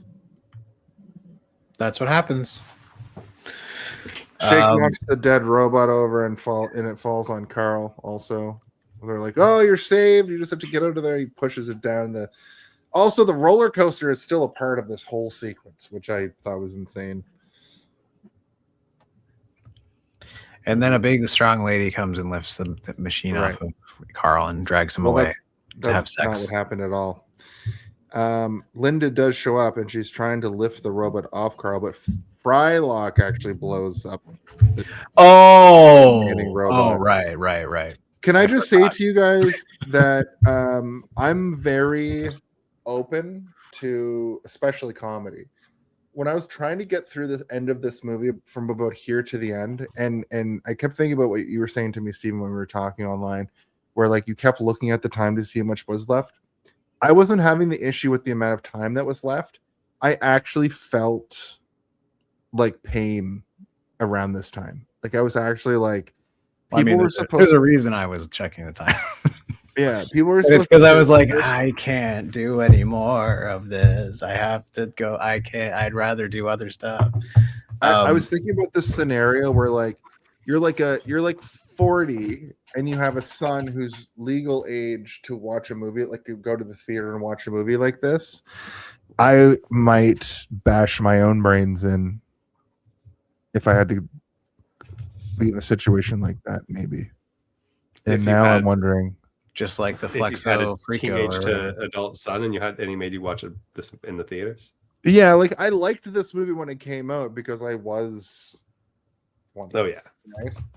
But at 40, I tried to show some Adult Swim to my dad because they would show some Adult Swim on comedy on Cartoon Network, and I remember him sitting there just being like, I can't wrap my brain around. Yeah, you have to know your audience, right? Like, yeah, this is something that I very much found funny when I first watched it, but I had a really hard time getting through it yesterday, and even just talking about it now, it's hard to talk about it because like I don't have an opinion on anything, right? Like usually, even when we're talking about a bad movie, I'll be like, "This is so fucking dumb" or whatever. But like it's like unoffensively just sort of like a thing where I'm like, I don't think that there's anything wrong with this movie, and I did have fun with it the first time I watched it, but watching it now and having a discussion about it, I'm like, there isn't really much for me to say, and I don't have an opinion on whether or not it's good or bad. I just am like, yeah, there's some stuff in here that makes me chuckle, but at the same time, like from this point on, from the machine bashing its head in until the end, is sort of similar to the beginning of the movie where it's like a bunch of nonsense. Happens. Yeah, and it's like even within the movie, within the lore of the movie, you're like, does it? None of this matter. Like even Jason just now, when you're like, actually, that's not what happened. Frylock blows the thing off the thing. I'm like, who gives a fucking shit? Yeah. Like I don't care. In my brain, she's trying to lift it up, and then she gets him out and takes him away, and like they're gonna go fuck or whatever, and then it turns out that she's Dr. Freako wearing a meat suit of a woman, which that means he already has a big strong suit, right? But he's making this is the thing. It's like he wanted Carl to get really big so that he could take his muscles so that he could fight Frylock. But he already had a big strong suit as the woman, and she's clearly strong. Or was she? I don't know. It doesn't matter because it's just nonsense. But to suspend your disbelief and talk about it in the context of a podcast that we're currently doing, I think that's why we're doing it. And I think I know why we're doing it. I'm explaining to you why I'm having a difficult time doing it. I know, but if even I'm like, on my very own birthday month. Okay, that's fair. Look, I'm going to get us forward in this because I would, a night off early sounds pretty good to me. They discuss all wanting girlfriends. Fry reminds him about the eggs. It is a dire situation. Cybernetic robot of Christmas past tells them that the Plutonians invented it. So they plan to go back in time. I forgot about this whole part where they go back in time. Like 2 seconds. This is when I think you were right when you were like, I kept checking the time and I was like, how did 45 seconds? It's because it's just like ADD, like fodder being thrown at you. But if your ADD is TikTok, it's the wrong ADD now. This is like would have worked if this is 20 years ago. ADHD. Yeah, exactly. It's millennial core. But TikTok has ruined my brain where I can't even handle this anymore. I'm like, you can't even handle this short of. I need 2 random cat videos, somebody doing a weird dance, and then a horrifying world event. I'm then like a ghost story. Give me like a ghost story with 3 fart mashup songs, or somebody just mixed a bunch of farts into an Elton John song or something. Perfect. Yeah, I need that. My language. Oh, but my ears getting itchy. The Moonanite making the other Moonanite drink the mayo I did laugh at that. So this is also seems like a missed opportunity for a joke for me because they're talking about bull semen a bunch. I agree. And then and then he gives them a thing of like thick white liquid, and you're like, oh, it's gonna be bull semen, and he's like, no, it's fucking old mayo I found in the garbage can. There's hair in it, and he's like, oh, Was that a why? misdirect? Was that their attempt at a I misdirect? guess, yeah, subvert. You know, about that's bull what comedy semen. is: subversion of expectation. It's why it's so funny. They talked about bull semen for the last 15 minutes, and they're like, no, it was just regular mayo that was in an old trash can. rancid mayo from a circus. Yeah. Anyway, yeah. I mean, I think Craig's right about like the Moonanites are sort of shoehorned in because they are one of the fan favorite villains, right? And so they're just in this movie because people like Craig have fucking tattoos of them on their body, their human flesh. But like, they are so funny in the show, or at least my memory dictates this. I don't know. I was like, oh yeah, his name is Steve, and I was like, oh, but you haven't even really, you skipped over that. Like, you don't even care to the point that you're like, whatever. Usually in movies, when a character shares my name, I'm like, oh, it's my name. But like in this movie, also there was a brief period of time around this era, 2005 to maybe 2015, where the name Steve or Steven was hilarious to everybody. Like naming something Steve was want to be so... Steve. Remember that? I don't even know what that is. It's from it's that movie with, God damn it, it's Tom Green saying, I want to be Steve, your name is Kyle. You didn't have to go off camera for me to do this. I'm just gonna look at what Tom Green movie it is, so I'll know it immediately. Oh, Tom Goon, that's what I wrote. Yeah. That's called muscle memory, Jason. I was just gonna say I think it's from Stealing Harvard. It's from Stealing Harvard. Remember the movie Stealing Harvard? No. You're Carl. Kyle. I want to be Steve. Okay, there's a good chance I just never saw this thing you're talking about, so that's why I don't. It's funny you say that because that movie is from the exact area you're talking about, so that's why. Yeah, Steve was a hilarious name for a period of time. So when I would tell people my name was Steve, sometimes they would just laugh at me. I'm like, I assume it's akin to like Karen or Chad or something now, right? Where like when you like, oh, your name's Karen, that sucks. So but at least mine was just sort of in good fun. Like it wasn't like a horrific thing where you're like, oh fuck, that's unfortunate. It would be like, but I would say my name is Steven or Steve to people, and they would be like, they would just start laughing, and I'm like, I don't like this. I don't like this about my name. For me in media, Jason is always the most innocuous fucking person. It's always just like, I mean, I got a couple of Marvel heroes, which is cool now. Yeah, Steve Rogers and Stephen Strange. So, we're talking about cool people that have our names. I don't no, know. we're talking about how in this era of movie and television, the name Steve or Steven was like a punchline. Like you could just say someone's name was Steven and it would be hilarious. And so like there was a brief period of time in my life where when I would tell people my name was Steven, they would laugh because they thought I was joking for some reason. I'm like, no, that's my name for real. It's also a very popular name amongst like people my age. Like I know a lot of people my age that have the same name as me. Steven, Scott, and Matt are like the three like I think most popular names amongst like my age bracket in my area at least. I worked at a warehouse once. There were 7 Steves. 7. You know how confusing that was? And only 6 people working there. We were on a night shift, so there was only like 25 people working there, and 7 of us were named Steve. Another way they could do the joke, since meatwad is probably made from a bull, they could turn into a hot dog, shake and stick his straw in him, and shoot his shake out the hot dog boom movie. We were talking about the Mayo misdirect. Your guys' feelings about this movie are kind of how I feel about the latest Beavis and Butthead movie. You understand why the episodes were so short and how a full movie just doesn't work. But Beavis and Butthead Do America was objectively a fun, good movie.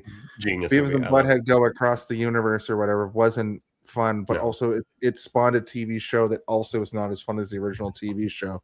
Well, Beavis and Butthead is also a thing that is like. Go Go ahead. He basically just said what I just said. Beavis and Butthead to America is fantastic because it's a real world dealing with their stupidity, not the real world trying to match. I think Beavis and Butthead is very 90s in the same way that this is 2000. The funniest thing that Beavis and Butthead has done in the last like 25 years is the SNL skit where Ryan Gosling and that other guy are just together. They don't realize like they aren't Beavis and Butthead. They both just look like Beavis and Butthead. Yeah, which is a very funny concept. And then they all when Ryan Gosling was on SNL. I don't know who this Venus character is. when Ryan Gosling was on the show a couple weeks ago, they didn't redo it, so it's a one-off. Which also, I think he came in and he wanted to do it, and they were like, "No, I think we just leave that where it was because." But also, Ryan Gosling is like genuinely quite a funny guy. Like, I went to school with him. Yeah, he's Canadian. Yeah. I went to school with him for 2 years before he got cast as young Hercules and went to New Zealand. Oh, cool. Yeah, he was on Breaker High. Remember that show? That was a Canadian show. That's what. So we all heard that he was coming to our school. It's like, oh my god, it's the guy from Breaker High. Oh, Ryan Gosling. He's on Breaker High. So a celebrity came to our school and then left us to be a bigger celebrity, and that's the last time I saw him. Yeah. It's like Michael Cera for me. He went to he was in like a friend group of ours, so he would be at parties and stuff, and like he was filming Arrested Development at that time, and I was like, so this is the guy who's in that thing. And then they came out and I was like, oh, this is good. And then I met him on a party. I was like, it's good. And he's like, thanks, man. And then, he moved away. Never saw him again. But it's he weird. Remembers that. And I'm he sure definitely, next time I see him, he'll be like, remember that party? And he'll be like, yes. Yeah. Next time I see Ryan Gosling, I'll be like, man, remember Mr. Pritchard's math class? Funny stuff. Finger 11 also went to my school. I should have tried to see if I could have got Dave Willis to be on this episode. It would have been more. Didn't you say you were going to? I wasn't going to bring it up because I didn't want to draw. I was going to ask, and then I got scared to ask, so I didn't ask. That's reasonable. Yeah, no, I chickened out. I'm not judging you for that. I chickened out. So did we wrap this up while I was in the restroom, or do we still have to keep we still have a bunch left. We're still talking about how the eggs are an issue. I don't even remember if I wish I was high right now. Yeah. Me too. I almost I almost got high before recording this, and I'm like, no, I might just go butt chug some vodka or something just to numb this. I was getting kind of annoyed at one point because I was like, this isn't how we should be doing this right now. Jason should just name the scene, and it would be more entertaining if we just tried to remember what happened in the scene rather than have him tell us exactly what happened. There's no way to do a good or an accurate representation just telling of the movie. It's impossible. It's all I agree. It's because there's funny bits in this movie, but it's difficult to try and talk about it in the way that we traditionally talk about movies, because there's not an interesting narrative to lead us along. And we can't really talk about the direction but they also don't have any character development or anything, because these characters exist in seasons worth of television, and you're meant to know who they are going in, so they don't have anything that isn't already presented to you within the show. So it's there's not really anything that attaches itself to a traditional narrative or anything really kind of worth talking about in terms of a movie. Even the Simpsons movie, there's character arcs to these characters, right? I was gonna say before Jason gets back, when Jason gets back, let's just tell him we finished talking about everything. So we don't have to talk about this godforsaken movie anymore. Again, I totally agree with Steven. No, I've been movie, but every movie we ever do is I'm trying to get us through as fast as possible. I'll get us to the next part. 70,000 years in the past. Oh God. This is the sequence where they're in New York. The Plutonians are in college. Aqua photographers show up. They discover he's a moron, so there's no way he could have done it. Frylock is basically you would have to know quantum biology or whatever. He's like, I don't know. So they come back to the future. They discover that the ghost robot, I guess, is Fry's father or something. They get distracted by a caterpillar. Fry tells them the story about is about to tell them the story about how they were created, but Fry. Okay, so actually he does. This is the sequence where we start learning about how Frylock was fried, Milkshake was scrambled up, as a milkshake, which is kind of horrifying to see when the like thing goes down into his, I guess, head. But then Meatwad is just slapped by a bunch of hands, which I thought was funny. But there was a chicken nugget character originally named Chicken Biddle. Chicken Biddle. They were each given a part of Dr. Weird's brain, and we see that Shake got mostly hair. Meat got literally some cheese injected into him, and they were. We don't know about Chicken Biddle. We don't see Chicken Biddle. We don't know, but they were created to fly an airplane. I think this was supposed to be like it was 2007. I think this was supposed to be a subverted 9/11 joke, but they were like just to fly into a brick wall, which is dumb. But if it was 2007, you were going into buildings. I don't never forget. I never forget. What are you guys talking about? I don't remember what you mean. 911. Yeah, never forget. I forgot. There's an emergency. Never forget. But Frylock decides to pull the plane up at the last minute and not crash into the wall because he thought it would be a waste. He chooses not to die. They decide to go to Africa to solve world hunger. However, when they deploy, also Meatwad has a Powerpuff Girls parachute here. I just want to point that out, which is a reference to Cartoon Network, of course. Powerpuff Girls. Yeah. Which is a reference to Powerpuff Girls. Powerpuff Girls. Thank you. Chicken Biddle. And that there actually was also a reference to Powerpuff Girls. Yeah. Right. Yep. Chicken Biddle gets eaten immediately. They freak out the African tribes. What does he get eaten by again? Like a lion or something. A bunch of animals. Okay. Yeah. But it freaks them out instead of feeding them. So then they decide to go back to New Jersey and rent the house. But also we learned that Fry wanted to dance nude or on Broadway, or dance nude on Broadway. I think that he was just, when he says I wanted to dance nude, he immediately covers with I'm in on Broadway. Like just Right. like he's saying his actual thoughts out loud and then covering with something that sounds more normal, but is still kind of like odd. Before we get into this final stretch, this last moment, Travis did give us $5. So let's read through his final sorts of texts here. He says, I can't believe that I'm not joking when I say that Butt Chug was my nickname. Okay.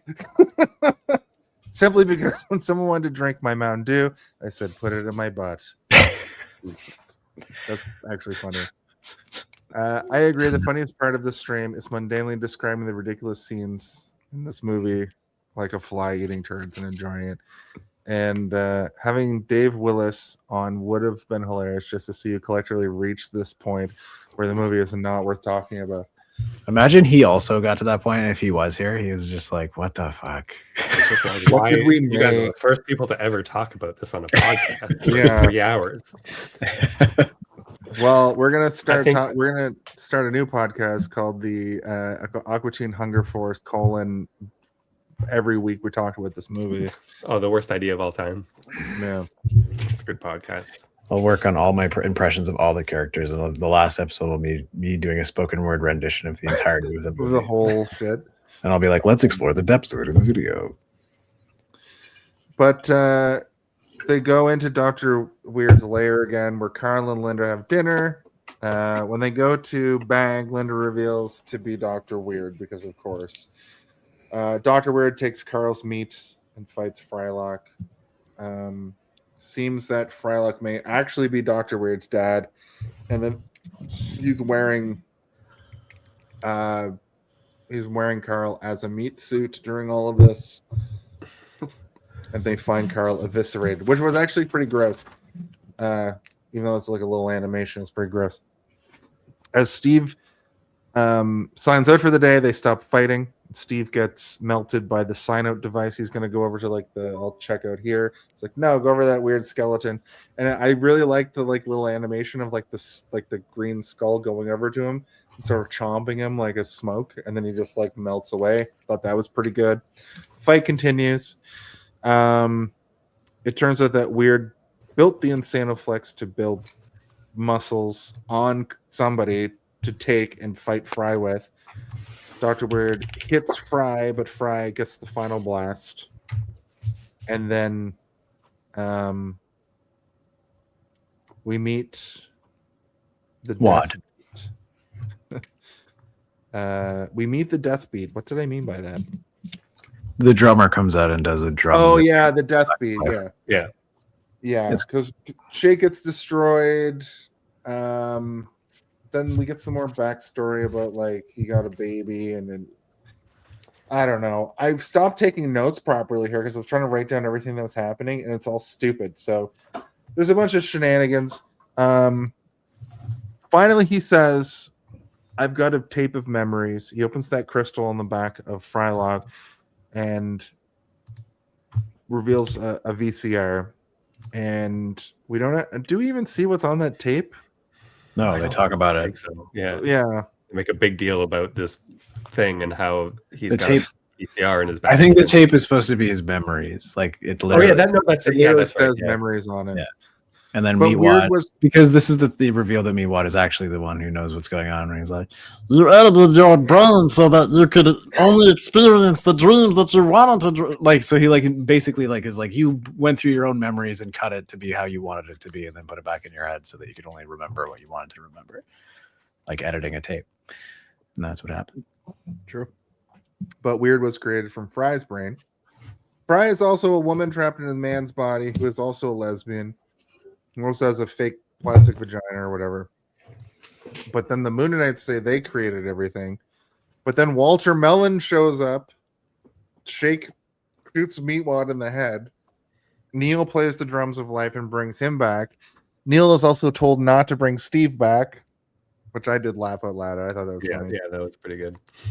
But then Walter Mellon, He right? And they were He like, goes, "Oh, yeah, he's like drums of life, and then Doctor. like, no, you don't I need to love- do that. Actually, no, don't worry about that. Yeah, We don't need I to love do that. one the visual gag of Neil Peart moving his drums, like you could tell he just put his feet in the kick Yeah. drums. In the- It's like these shoes as waddling along. I thought that was pretty, Pretty funny. But they actually animated that. But then it's revealed that Walter Mellon created all of it, and that the Insanoflex was him, and the videos were him. And then But Fry's the reason mom, that he created everything is so that they would all buy real estate, and then he would kill them all and inherit all their real estate so that he could create. Oh, what? What did he want to create again? It's like a lab or something. No, there was an actual thing he wanted to create. I just can't remember what it is. He wanted to create something. I don't remember what it was. Probably doesn't matter. I can't recall. But And he's like, wait a minute, you guys don't own real estate? It's like, no, we rent, man. It's like, I also rent. Oh yes, right. Yeah, I remember now because they're all looking at each other like, I don't know what you're talking about. We all rent, so he couldn't get the real estate anyway because they all rent. The end. Yeah, Fry's mom is a burrito. Walter Oh, yeah. Malone, Walter Mellon leaves. Then the singers from the beginning, before the metal part, come back out and talk about how we're all going to go home and masturbate. Then I wrote, I guess post credits hadn't been invented yet. However, never mind.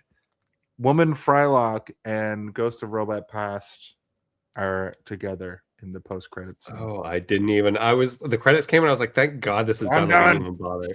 No, I Post-credits. scrubbed ahead to see because Yeah, I was like, this movie probably has a gag at the end. But I that's do the really end. like that joke. Just to touch on the burrito joke. The whole movie, I know they lose the plot for a while, but the whole movie they're basically like, who's our dad? Who created us? And it's this big question that with all this convolution around it. And then, oh, by the way, your mom's a burrito. And that's just like that. We have a mom? Yeah, she's a 9-layer burrito. yeah. And there's no questions about that. Everyone's just like, yeah, it makes sense that 9-layer burrito would be the mom of the fast food. She's also a giant. Like she's way bigger than all of them. Massive She's their mom. breasts. She's bigger. Before we go into our home alone of it all, I'll just read this last bit. Random thought by Creighton Duke showing up in this movie as a major character who's hunting somebody that somebody keeps changing because the story keeps changing would have been great. So Creighton Duke would have been a good addition. If the sequel setup was the revelation that Aqua teens and Weird both rent from the same person, but don't know who that is and have to figure out, that would have been something at least. Well, they did continue to make the show well after this ended, so There's like I would 16 say it's seasons. all, yeah. And then, yeah, because they did Aqua Teen Forever. I mean, we all know that Creighton Duke is like obsessed with hot dogs going through donuts and shit, right? So like, True. it would have made sense. But that is the movie Aqua Teen Hunger Force : movie film for theaters. We once again. Oh, I want some more here. Do you have Master Shake bringing up? Oh, I guess it was weird that the door was already shaped like me when we moved in. Then you actually have a mystery. Yeah, that's true, because when they go to the house in the first place, it is shaped like a. I recognized that, and I was like, "Oh, that's just a sight gag," because there must be another shake out there. Maybe I feel like there's an episode where they make the door that way, so we get some incontinuity happening. I might be wrong because I haven't touched it in a while. I think I stopped watching the show at season 5, so there's like 2/3 of the show I haven't seen. I couldn't tell you if I've seen all of it or not, and I don't think is there any kind of continuity. Not really. No, it doesn't matter. Recurring, I can't wait. I gotta say, I was more of it. Things. I was more of it. I'm gonna get high after this and go watch some more of the TV show. All right. I was more of a Venture Brothers guy, because Venture Brothers had sort of like a proper narrative and like this sort of structure that made sense, and like a through point that went from season to season to season, and it had like a harder sci-fi element to it that I loved, and I like the fact. Yeah, I was watching Aqua Teen for the sci-fi. I mean, it is technically sci-fi. I was more of a Metalocalypse person, which also has more of a. Not shocking. That's not shocking at all. Well, it seems like it all tracks. It all tracks. The preferred shows for all of them. And me and Craig both loved Archer. Did you watch Archer, Steve? No. You would love Archer now. I feel like I've seen Archer. Like I've watched episodes of Archer, but like I was not like gotta check Archer out. I think that like serialized television for me after a certain point stopped. I just kind of couldn't get into it anymore, because unless there was something that was really drawing me, like, so like the thing that I liked about the Venture Brothers was that there was always sort of like an element that went through from season to season to season, and there was these overarching stories while still having that kind of monster of the week element to it. Whereas like shows that are just like strictly this week is this and that's it, and then the next week it resets, I kind of lost the same sort of like for that. It feels like sitcoms, right? Like I kind of really don't like sitcoms, and I never really have since I was young, but there are certain ones that like still would tickle me based on the characters. But yeah, anyway. So you need serialization, not the episodic shows. I mean, it's one of those things where like now I go back to episodic shows and I'm like, oh, I missed this, right? Like I think that's why I like The Mandalorian, the first couple seasons of that so much, is because they did have those episodes that had nothing really to do with anything. It's just like, oh, an inconvenient thing for the character to deal with this week, and they would do it. I'm like, oh, this is refreshing. So like, you know, it'd be interesting to go back and watch some stuff, because like Buffy and things like that, like I love that stuff, right? Where it's like, so you like episodic, but you need still a bit of a through line. I would love things to still have a bit of a through line that takes you into the next season, or at least tries to set things up. Or like X-Files, for example, is one where it's like they would always have a couple of episodes at the beginning, in the middle, at the end, that would have an overarching story that's connecting everything together, while they're also dealing with these sort of random mysteries that they have to deal with. And we did talk about the second movie. The second movie, as I recall, I watched this a couple years ago. It's a little bit more coherent, but I think that's, like I was saying, when it changed to Aqua Teen Forever is the name of the show, they kind of updated their thesis with the times, and the shows were still Aqua Teen Hunger Force, but it had a little bit more. They were a little bit more on point. If you go back and watch the first couple seasons of this show, it's just fucking nonsense, like this movie, and I think both represent the eras of the show. Let's go. Let's have one of our shortest episodes of all time, and go into our final thoughts and our homes alones. If you had to pick one, what do you think the Home Alone when is the Home Alone of it all? Can someone please tell me when the Home Alone? I really gotta know. When is the Home Alone of it all? What is the Home Alone of it all? Now that's the Home Alone of it all.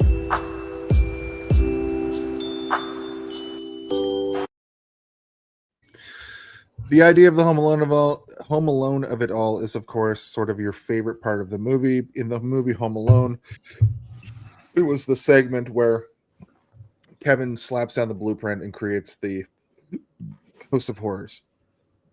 In this movie, I mean, does it have one? In addition to that, I'm asking you first, Craig. Does it have one? Also, what are your final thoughts on this movie? And if you could give it a rating as well, please. Yeah, so I mean, the Home Alone of it all. I mean, the only scene, and we talked about it right off the bat. The only scene that was a standout was the band at the beginning. That song by Mastodon is yeah, hilarious. It's so good. I can't really pick a Home Alone of the movie. I guess when like the call to action is like when the workout machine finally takes over Carl, and they're like, "Shit, we have to do something now." I guess. Final thoughts. I don't know. I can see why I liked it when I was in my 20s. I'm too old for the shit, to quote another movie. But one thing I wanted to mention, just one little like bonus tidbit, is they made an Aqua Teen album. Technically, it's like an Adult Swim album, but it's all just Aqua Teen. They made it was Danger Mouse and MF Doom, and the album is called The Mouse and the Mask.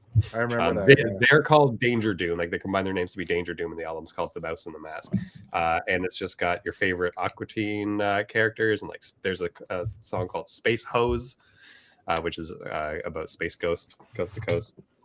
Quite good. I recommend looking up the album The Mouse and the Mask by Danger Doom. It's something I still enjoy about the show, unlike the movie and the show itself. To give it a rating, I would give it a half full milkshake. Is it half full? Is it half empty? I don't know. Philosophically, that's where this movie sits with me. I don't know. Is it good? Is it bad? I don't know. It's there. I love that. I do like that a lot.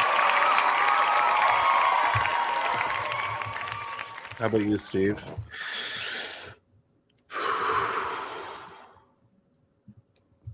This movie is an artifact for me, an artifact of not only the past, but my past. And sometimes going back and looking at stuff that you once upon a time revered or thought was so creative and so funny, turns out that your brain was just in a specific state of development that maybe it hadn't fully reached its potential for what it appreciated in terms of certain things. And I think that that's what this movie is for me, where I can go back and be like, oh, I remember really thinking this stuff was really funny, but now looking at it, realizing like, oh, this is one of those throw spaghetti at the wall sort of comedic movies where it's like they're just going to do joke a second and see what happens, and you know, people are going to laugh at some stuff. They're not going to laugh at everything, but they will laugh at some stuff, and that is still the case because there are a few points in this movie where I was chuckling, but it is frustrating as a movie. Like if you like a traditional narrative, that you're not going to get that here, and there are lots of examples of TV shows being turned into movies where they do take what would be the regular plot for an episode of a television show and extend it into a feature length. But Aqua Teen Hunger Force is designed in such a way that like they have to jam tons into 15 minutes in order for you to get that Aqua Teen fix, and to take that and extend it to an hour and a half, it becomes tiresome, like literally actually exhausting on your brain. Yeah. So I don't think it works necessarily as a movie, but I would be interested if they were to take the characters and try to tell a more traditional narrative. Because there are some things in here that I like, but there's a lot of it. I was, by halfway, I was checking my watch over and over to be like, how much time is left on this? I don't know if I can handle. I think I have to pause and come back to watch the last half, which is just because of the amount of stuff. It was making it difficult to track what was actually happening. Do I hate it? No. Do I love it? No. It's just a thing. It's a thing that exists. And I can recommend it if you like the show, then yeah, you should check out the movie. Or if you want to just sit down and let your brain rot for a little while, you might enjoy some of it. If I had to give it a rating, I would give it 100 chickens pressed into a Bruce Campbell shaped chicken nugget.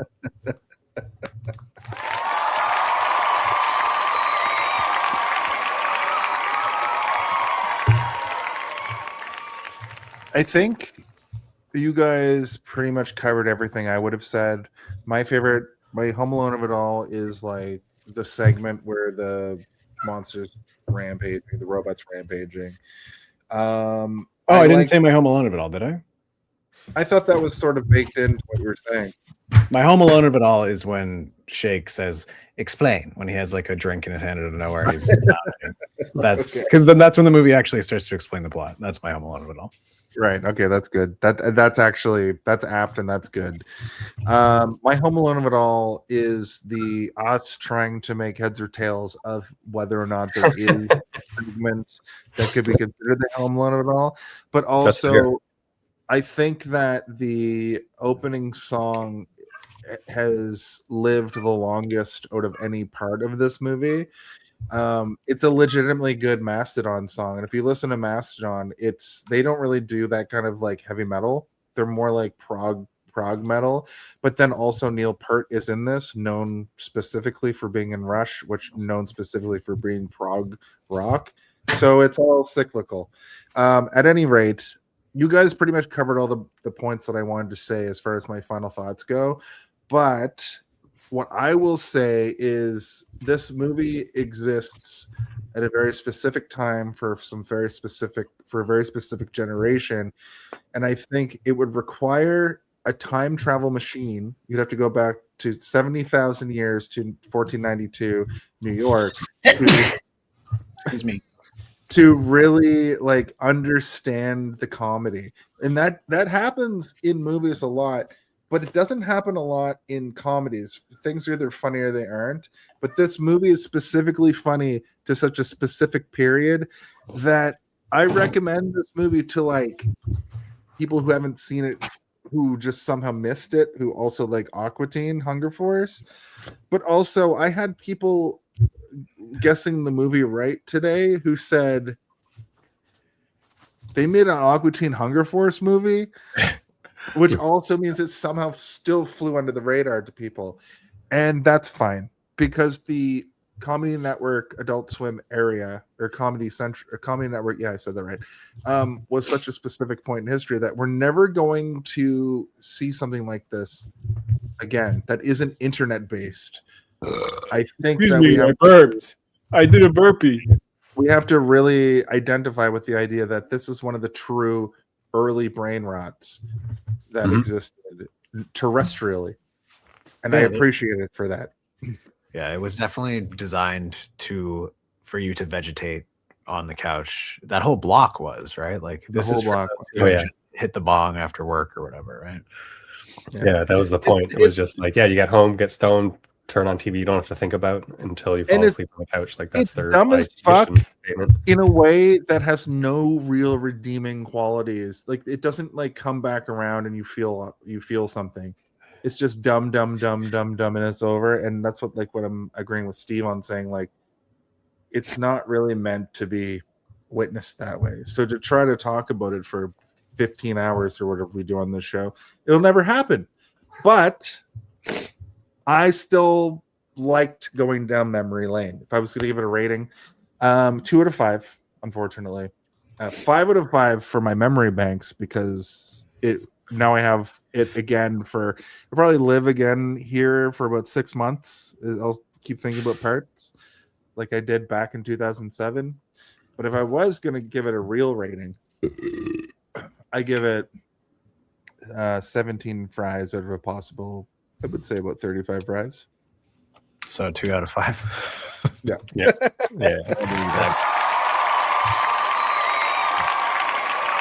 Yeah, I was very excited. You guys know I was on a couple weeks ago, and I was like, I'm excited to do Aqua Teen. I asked you immediately. As soon as I was like, what a great idea. And then, then I watched the movie and I was like, oh, what have we done? We get to go home early. That's the best part. Can we go back to that episode and see if did I warn you guys? Was I like, I'm going to be sick for that episode? I probably said something along those lines.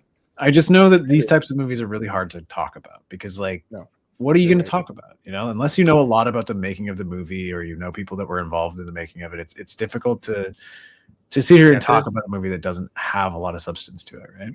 There's certain comedies, like comedies in general are tough, but like the big hitters, like you get your Airplane, your Monty Pythons and things like that are probably okay. But like this is the opposite direction. This is like the dumbest comedy you guys could have picked. This was very in line with the month that we did all of the South Park movies, or all the Trey Parker and Matt Stone. But there were there were highs and lows for that, like the bigger, longer, and uncut movie is like a lot to talk about. But Hannibal the musical really does not have a lot to talk about. It's kind of a one-note joke that repeats. And And This is in line Orgasmo. I with can't that. imagine that's too good to talk about either. Did you do Orgasmo? We did all 5 of the. We did the 5 movies that they've done. We did just before we Orgasmo? go, Oh wait, we did. did. Orgasmo. Yeah. Before we go to our plugs, my favorite part is when the cybernetic ghost tells his story about running for student council, and then Frylock shuts the door in his face. Then Carl says, "1,000 years ago, I kicked your ass." Yeah. I love Carl. And massive respect for colon cleansing yourself of this movie. Yeah, I'm gonna take a shit in the movie. It's gonna go out with the bath. Literally, I did that in the middle of the podcast. I was like, I evacuated. Well, I've had to poop this whole time, so let's go into our plugs. Speaking of, plugs. All right, let me just plug this in right here and.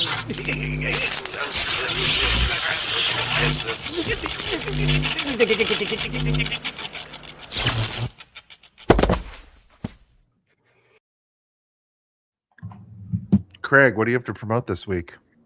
Nothing really, except that next week I'm going to be in Vegas for a work conference. So if any of your listeners are going to be in Vegas, look me up. I'm staying at the MGM Grand. I don't know what room I'll be in, so you can't stalk me that much. That's all I got. One of our weirdest viewers is from Las Vegas. So yeah. Travis is from Vegas? Just kidding, Travis. Just the only listener that talks to us. I don't have a frame of reference. He might be the weirdest listener. I don't know. I don't know the other listeners. Well, thank you for doxing yourself. How about you, Steve? What do you got cooking on the back burner, buddy? Well, I am the voice of Darth Theorist, the voice of the Three-Eyed Theorist, and also the voice of the Half-Blood Theorist. We're about to hit 500 episodes on Star Wars, which is fucking crazy. Yeah. I've read so many scripts at this point.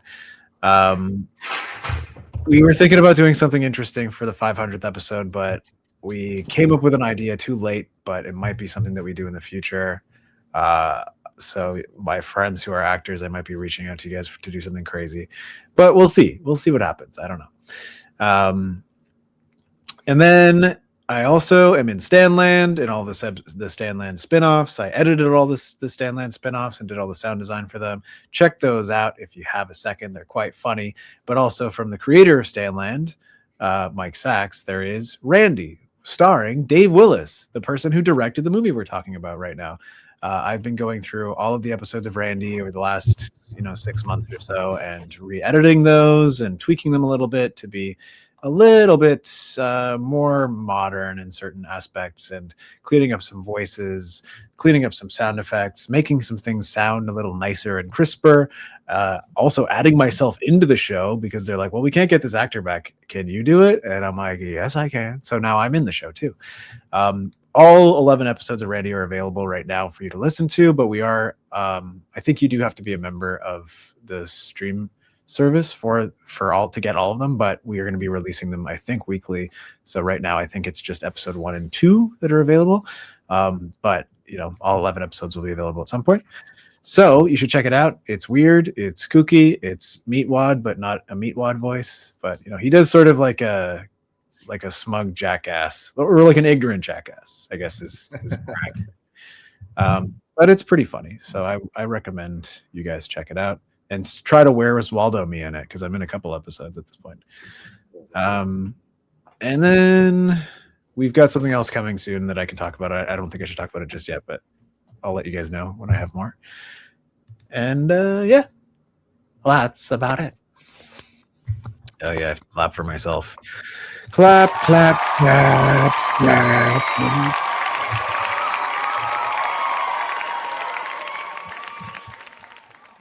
I'll get through it quickly. I don't have a whole lot going on. However, this show, Hey, Did You See This One?, can be found each and every week right here on Twitch, Facebook, and YouTube. We just crossed 3,850 subs, which is a pretty big milestone. While I was in Halifax last week, we literally just had like 600 subscribers come on, and that's amazing. Like, I feel really happy about the way that we've grown over the last couple months. We got monetized and all this and that, but In addition to that, you can find us on all social media, and you can also get our on-demand episodes, audio format and video on demand, wherever you find it over the weekend after we've done this live show. I love doing the live show. That's the conceit of the whole idea of, hey, did you see this one? Sometimes we go long.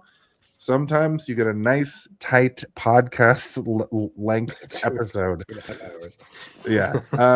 But in addition to all of what I've just said, you can find me at Super Kicked Wrestling here in Toronto. I'm the announcer. I'm the voice of Super Kicked.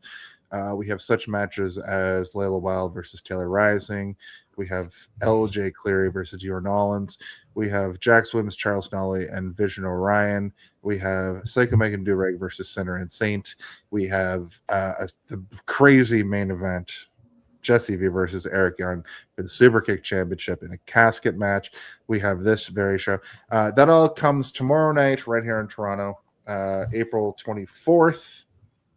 At the Great Hall downtown. This is my birthday episode, but it's not my birthday party episode. You can find that next week when we just go buck wild with Advent Children. But Super Kick this week is my I'd like to thank everybody for coming through. I'd like to thank Stephen Boba Blackfly Water specifically, though, for the t-shirts and mugs he makes for us with his delightful images. We have Corporal Tunnel Syndrome. What a great looking guy.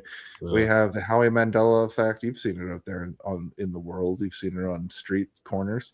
Yeah. We've got the Grimoire Familiar Killers. Great show. Great shirt. We have a self-insert drawing that Steven made of himself as the Eldritch Millennium. Why do you always say it's a self-insert? I don't look like that. You're not fat and bulbous, but like you wear a backwards cap and you wear glasses and what are you? It reminds me of you. That's all. Okay. I don't have tattoos. I don't have a giant beard. I don't wear that type of glasses. I didn't really see that as a beard. I thought that was just tentaculous. They are, but they're forming a beard, right? Wouldn't you call that a beard? Yeah. No, I never saw that as a beard. I saw that as his mouth. Oh. Okay. Well, there you go. Art is subjective. It's everybody sees something different. It's one of them. What do you call them? Pubic images or whatever.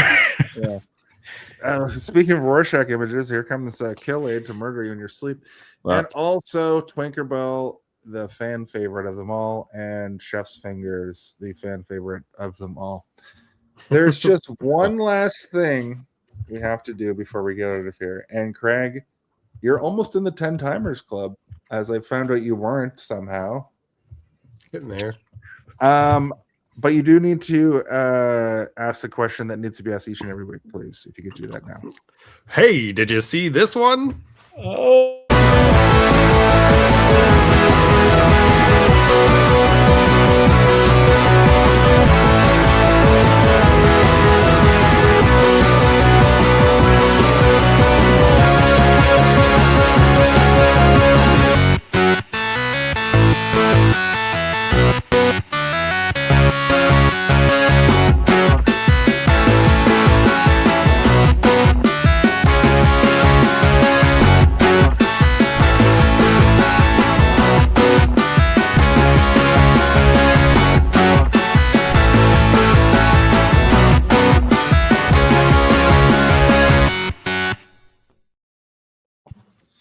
It's the world's shortest Hey Did You See This One episode. How do you guys feel about that? I'm glad it was short because I couldn't stand talking about this movie. I mean, I enjoy spending time with you guys, but this is objectively the worst episode I've ever been on because it's such an uninteresting movie. It wasn't that bad. Come on, it wasn't that bad at all. Come on, you guys have worse episodes than this? Do you have less interesting episodes than this one? No! Beam up some Star Trek content with Live Long and Podcast. A roundtable movie discussion with Hey, Did You See This One? And take a peek into the darkness with Heard Noise, Must Investigate with Michael Chan. Watch us duke it out on trivial debates. And let's chat about TV with the Super Mater Brothers. It's all here on the United Federation of Podcasts.